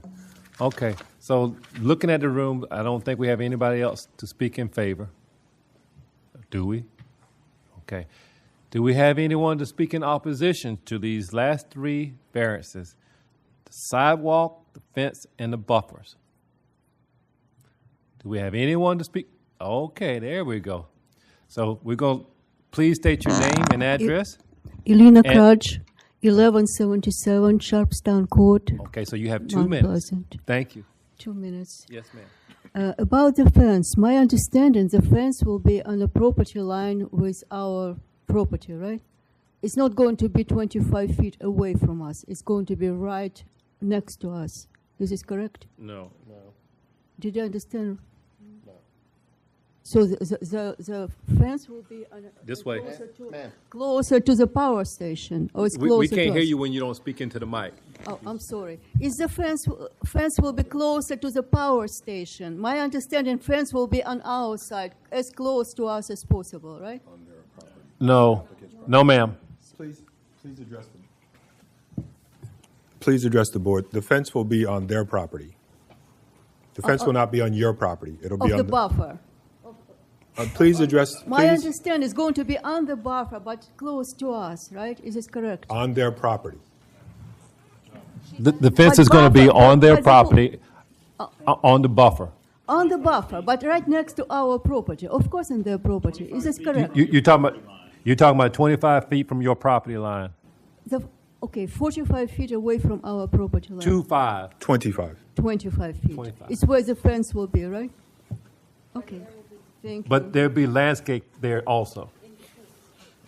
Because my understanding, it was in a buffer and close right next to our fence, our backyard fence. It's not, okay. So you know what? I think what might help if you had an opportunity to speak, with one of the staff members so you can see that and ask your questions, because this might be a little bit difficult at this time, what we're doing.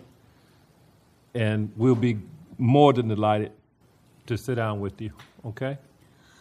Sorry, because that's okay. No need to be sorry. I thought we will have today. I didn't know the format. I thought we'll have opportunity and that's okay. to You're clarify, to ask the questions, to understand about the project, and but it's pretty much a decision. And after that, what we're going to do, and yes, and there is lots of land. Look at Bill. Did anybody come? Was a town engineer who came and had chance to look, evaluate? I don't even know where the pond is because I came to the site today and I walked quite deep towards the station. I didn't see any pond. I saw several trees marked for removal, and they are within maybe 5 feet of our buffer zone. And I don't understand. Instead of putting extra right now, if somebody comes and looks at what's going on, you may see something different. It's at least what I saw. And there is a lot of land off Billy's Wells. It's a huge turn when it goes toward the ocean. And it's a lot of land to build the biggest substation you can think about. I don't understand why the substation needs to be so in right that now, area. Right now, you have used up all your time. Yes. And what I'll try to do is get somebody to explain, one of our staff members to explain a little bit more in detail to you, okay? Because that goes beyond. So these members that are up here are elected by our county officials. So this they're process represented. is not very effective. Thank you. Thank you for your time. Did you want to say something, Mr. Coakley? Okay. Very good. So seeing that there's no one else in here, this case is closed. Well, no. You had to write a rebuttal. Okay. So this case is closed to the public. Board members. So we have 3 variances that we're looking at, okay? And you can do it collectively. One at a time. You need a One. vote for each one. We need a vote for each one. Thank you. But however you want to present that and lay it down, okay? Gosh, they just kind of volunteered you on that one, didn't they? Mr. Chair, I would like to make a motion. In the matter of BZA 102500910, this is the application for the curb cut, for more than one curb cut for 250 feet of frontage, and to waive the requirement to install the sidewalks. I would make a motion that we approve this request. In making this motion, I find that it meets all of the approval criteria. That one, there are extraordinary and exceptional conditions pertaining to this particular piece of property, in particular with the curb cut, something that's been present at this site for a number of years. It really makes sense to that it would only apply to this particular piece of property and to none others in the vicinity. So we meet that criterion. And similarly with the sidewalks, there are no connecting sidewalks to this right now. I would hope that the town and the county would work together to improve overall pedestrian access in the area across the entire corridor, not just parcel by parcel. For criterion 2, that these conditions do not generally apply to other properties in the vicinity. Again, this already being a substation and just a need to expand an existing substation, there's really less impact utilizing this particular site and allowing these curb cuts to remain and not requiring some additional sidewalk that would also affect drainage, as we heard testimony about. That too, we do meet that criterion. For criterion 3, because of these conditions, the application of this ordinance to this particular piece of property would effectively prohibit or unreasonably restrict utilization of the property. Again, in relation to curb cuts and sidewalks, changing the way Dominion Energy currently interacts with Porsche Bluff Road and limiting the number of curb cuts or adding sidewalks would actually affect their operations around the piece of property that has been developed for quite some time. So we meet that criterion. For criterion 4, the authorization of this variance will not be of substantial detriment to the adjacent property or to the public good, and the character of the zoning district will not be harmed. Again, this is already operating as a substation, so therefore we meet that criterion. For criterion 5, the BZA shall not grant the variance, the effect of which would be to allow the establishment of a use not otherwise permitted. Again, same thing here. We are already operating as a substation with the curb cuts the way they are and without a sidewalk there, so I believe we meet that criterion. For 6, that the need for the variance is not the result of the applicant's own action. Again, for the curb cuts and for the sidewalk, this was the previously approved condition on the Porsche Bluff side and on the, I forgot the name of the road on the other side, but Sam Edwards. There currently is no sidewalk on that side of the property, so we do meet that criterion as well. And for criterion 7, the granting of the variance does not substantially conflict with the comprehensive plan or the purposes of the ordinance. We meet that criterion since we are basically expanding an existing use at this property. In making this motion, I would add the 2 special conditions recommended by staff. Do I have a second? Okay. All right. No. The 2 bites. That's fine. Never mind. Take that. All right, so we have a motion. Do we have any discussion? Yes, ma'am, Ms. Smith. I just have no problem with the curb cuts, but the lack of sidewalks is an issue for me.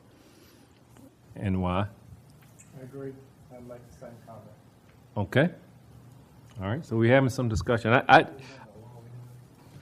I did have that same thought that both of you had. And going back to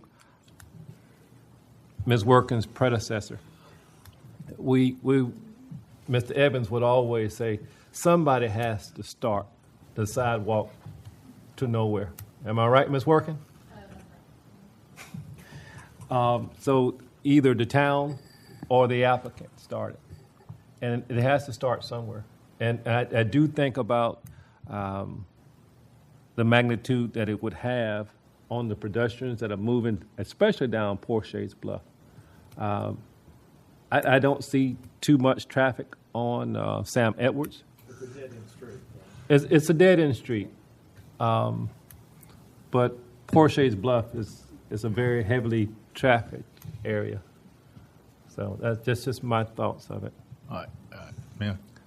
Yes, Mr. Neal. I am always in favor of adding sidewalks and starting sidewalks, without a doubt. The concern, though, in the rebuttal or explanation from the applicant said that there was one issue was there's drainage there. They would have to move a drainage ditch, and you're already into. That's on Sam Edwards. That's on Sam Edwards. No, that's on Porsche's Bluff Road also. So that's one of the concerns I have. That's why I wouldn't be supporting adding the sidewalks on this. But also, do you really want to stretch sidewalks in front of electrical plant? I mean, we're talking about security here. We really don't want people walking in front of electrical stuff. I agree. Porsche's Bluff Road is a terrible road and higher and higher traffic. But this is a commercial area, and I don't think there's people walking in front of the electrical plants. I'd rather put them on the other side of the road If there was anything to be driven around, I'd put the sidewalks on the other side of the road.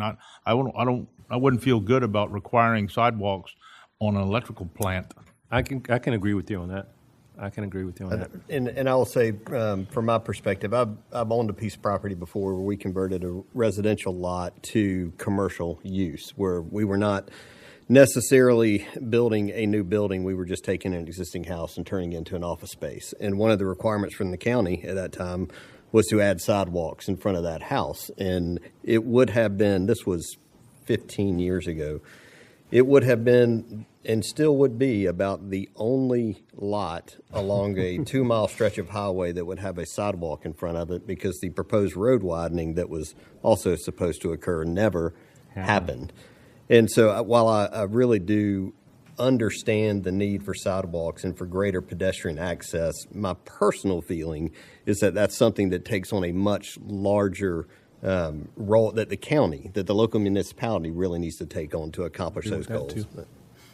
I agree with both those comments. Yes, sir, Mr. Brown. Does the fact that the drainage ditch would have to be changed and addressed, and it's in the county right-of-way, does that affect any ability of us to force a sidewalk right there? I know you'd have to ask one of these brilliant minds down here. That.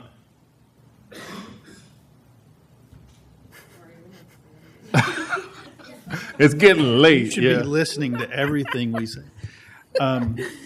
Would us requiring a sidewalk that then affects the current drainage ditch, do we have the ability to force a sidewalk that affects something that's not on the property, like on Porsche's Bluff?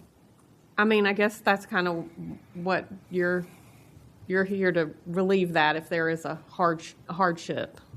Okay. Yeah. So, I mean, if you disapprove it, though, we would be asking for them to do whatever, they needed to adjust, if they had to pipe the ditch or move the ditch or they'd have to get approval from DOT to do it. DOT doesn't necessarily like when people put it in the right of way, but, yeah. Thanks. Any more discussion about this? I'm sorry, this is just for the board at this time. No, I'm sorry, ma'am. We're not going to listen right now. Any other questions? Discussion? All right, so we've heard that general discussion. So at this time, I'll call for the vote. All those in favor, please indicate by saying aye and raise your right hand. Aye. Aye. Any opposed? Okay, one. So that part carries and approved, okay, for the sidewalks and the curb. All right. People Mr. check Chair, out. in the matter of BZA 1025-00911, the request to reduce the required 25-foot vegetated buffer by 10 feet, resulting in a 15-foot buffer, which, if my understanding of the plans are correct, this is really only along a segment of Sam Edwards Boulevard.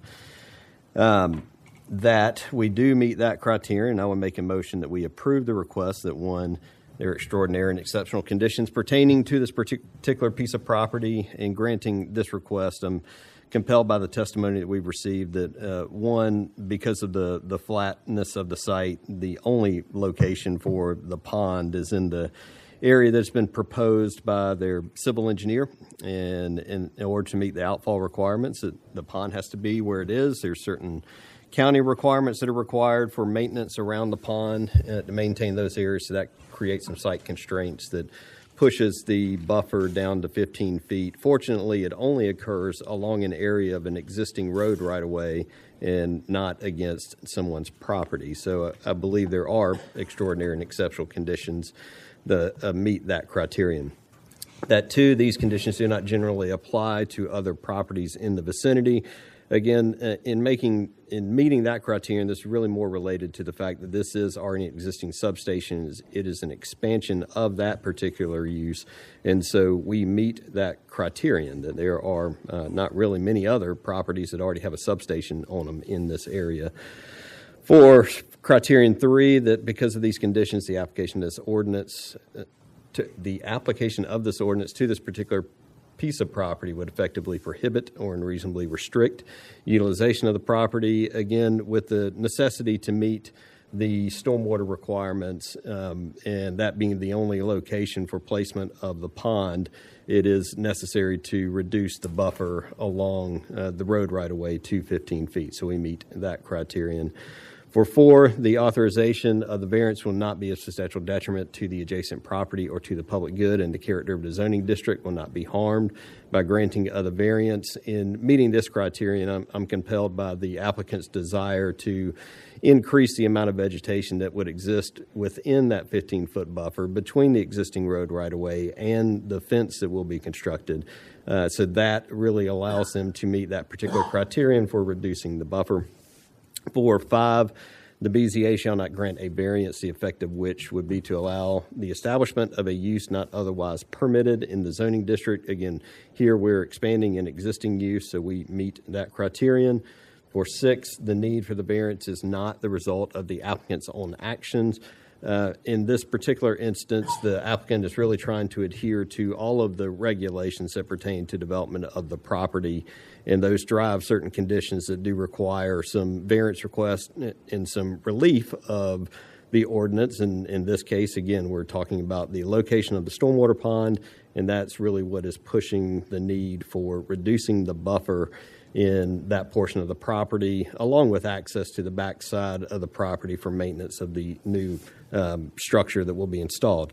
So we meet that criterion. And for criterion 7, that granting of the variance does not substantially conflict with the comprehensive plan or the purposes of the ordinance. Again, this infrastructure is needed in this area, so we meet that criterion. In making this motion, I again include the 2 special conditions recommended by staff. All right, can I get a second? Thank you, sir, with a second. Any discussion? Mr. Brown? Did I hear that we were enhancing the buffer in the 15-foot section? I think the testimony was that some of the existing vegetation would remain and that the remaining landscape plan would adhere to Charleston County's regulations. So your motion did not include enhancing that No. at all? No. Leaving that to staff. Okay. Any other questions?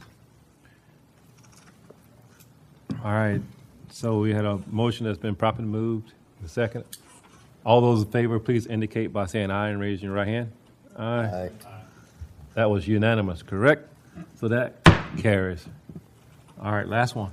All right, Mr. Chair, my iPad is about to die, so I'm hoping to make it through You want this mine? one. No, we'll get there. So this is BZA BZA 102500912, and this is a request for the fence, that the chain link fence be 8.5 feet high.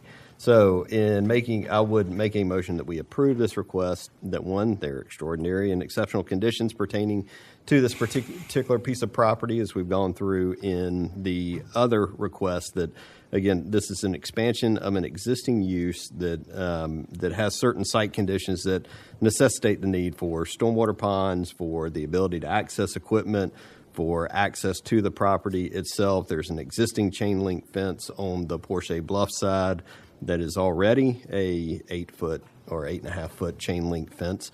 We will put in some requirements here to work with staff for opacity, so I do believe we meet that particular criterion. For criterion 2, these conditions do not generally apply to other properties in the vicinity. And as we have stated with this particular property, again, there being an existing substation on the property, and in an attempt to try and expand something that is needed in the area to meet the current load demand, that requires us to make certain variances or allow for certain variances that would allow this substation to be expanded. So we meet that criterion. At 3, because of these conditions, the application of this ordinance to this particular piece of property would effectively prohibit or unreasonably restrict use of the property. Again, with an existing substation that has a chain link fence similar to what is proposed, adding the ability to make it opaque, adding some slats or something like that to this fence would allow us to meet that criterion to reduce the amount of visual lack of visual nicety. I don't even know how to say that at this point. There's some ways to mitigate the impacts to the visual, to how it looks. For criterion 4, that, am I on 4 or 5? I've even lost. You're on 5. All right, for 5. The BZA shall not grant a variance, the effect of which would be to allow the establishment of a use not otherwise permitted in the zoning district. Again, we are expanding an existing use, so we meet that criterion. For criterion 6, the need for the variance is not the result of the applicant's own actions.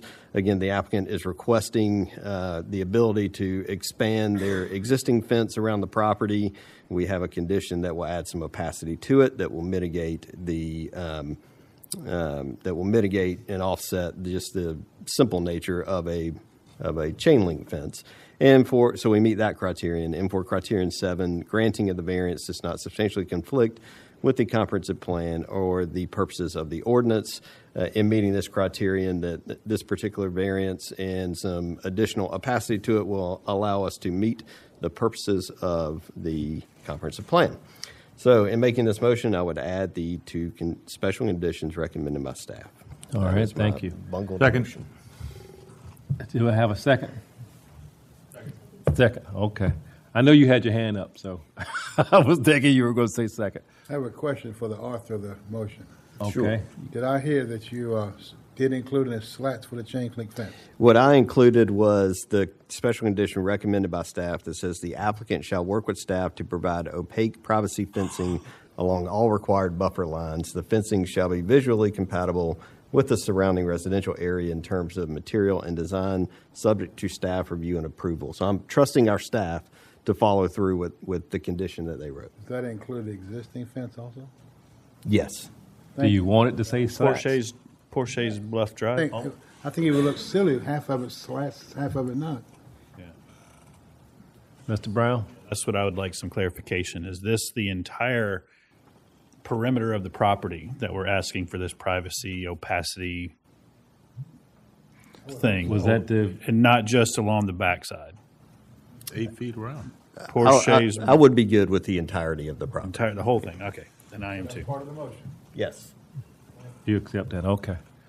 All right. So we have a motion that's properly moved and second. Any discussion? We were kind of into it anyway. Any? Okay. All those in favor, please indicate by saying aye. Raise your right hand. Aye. It is unanimous. Very good.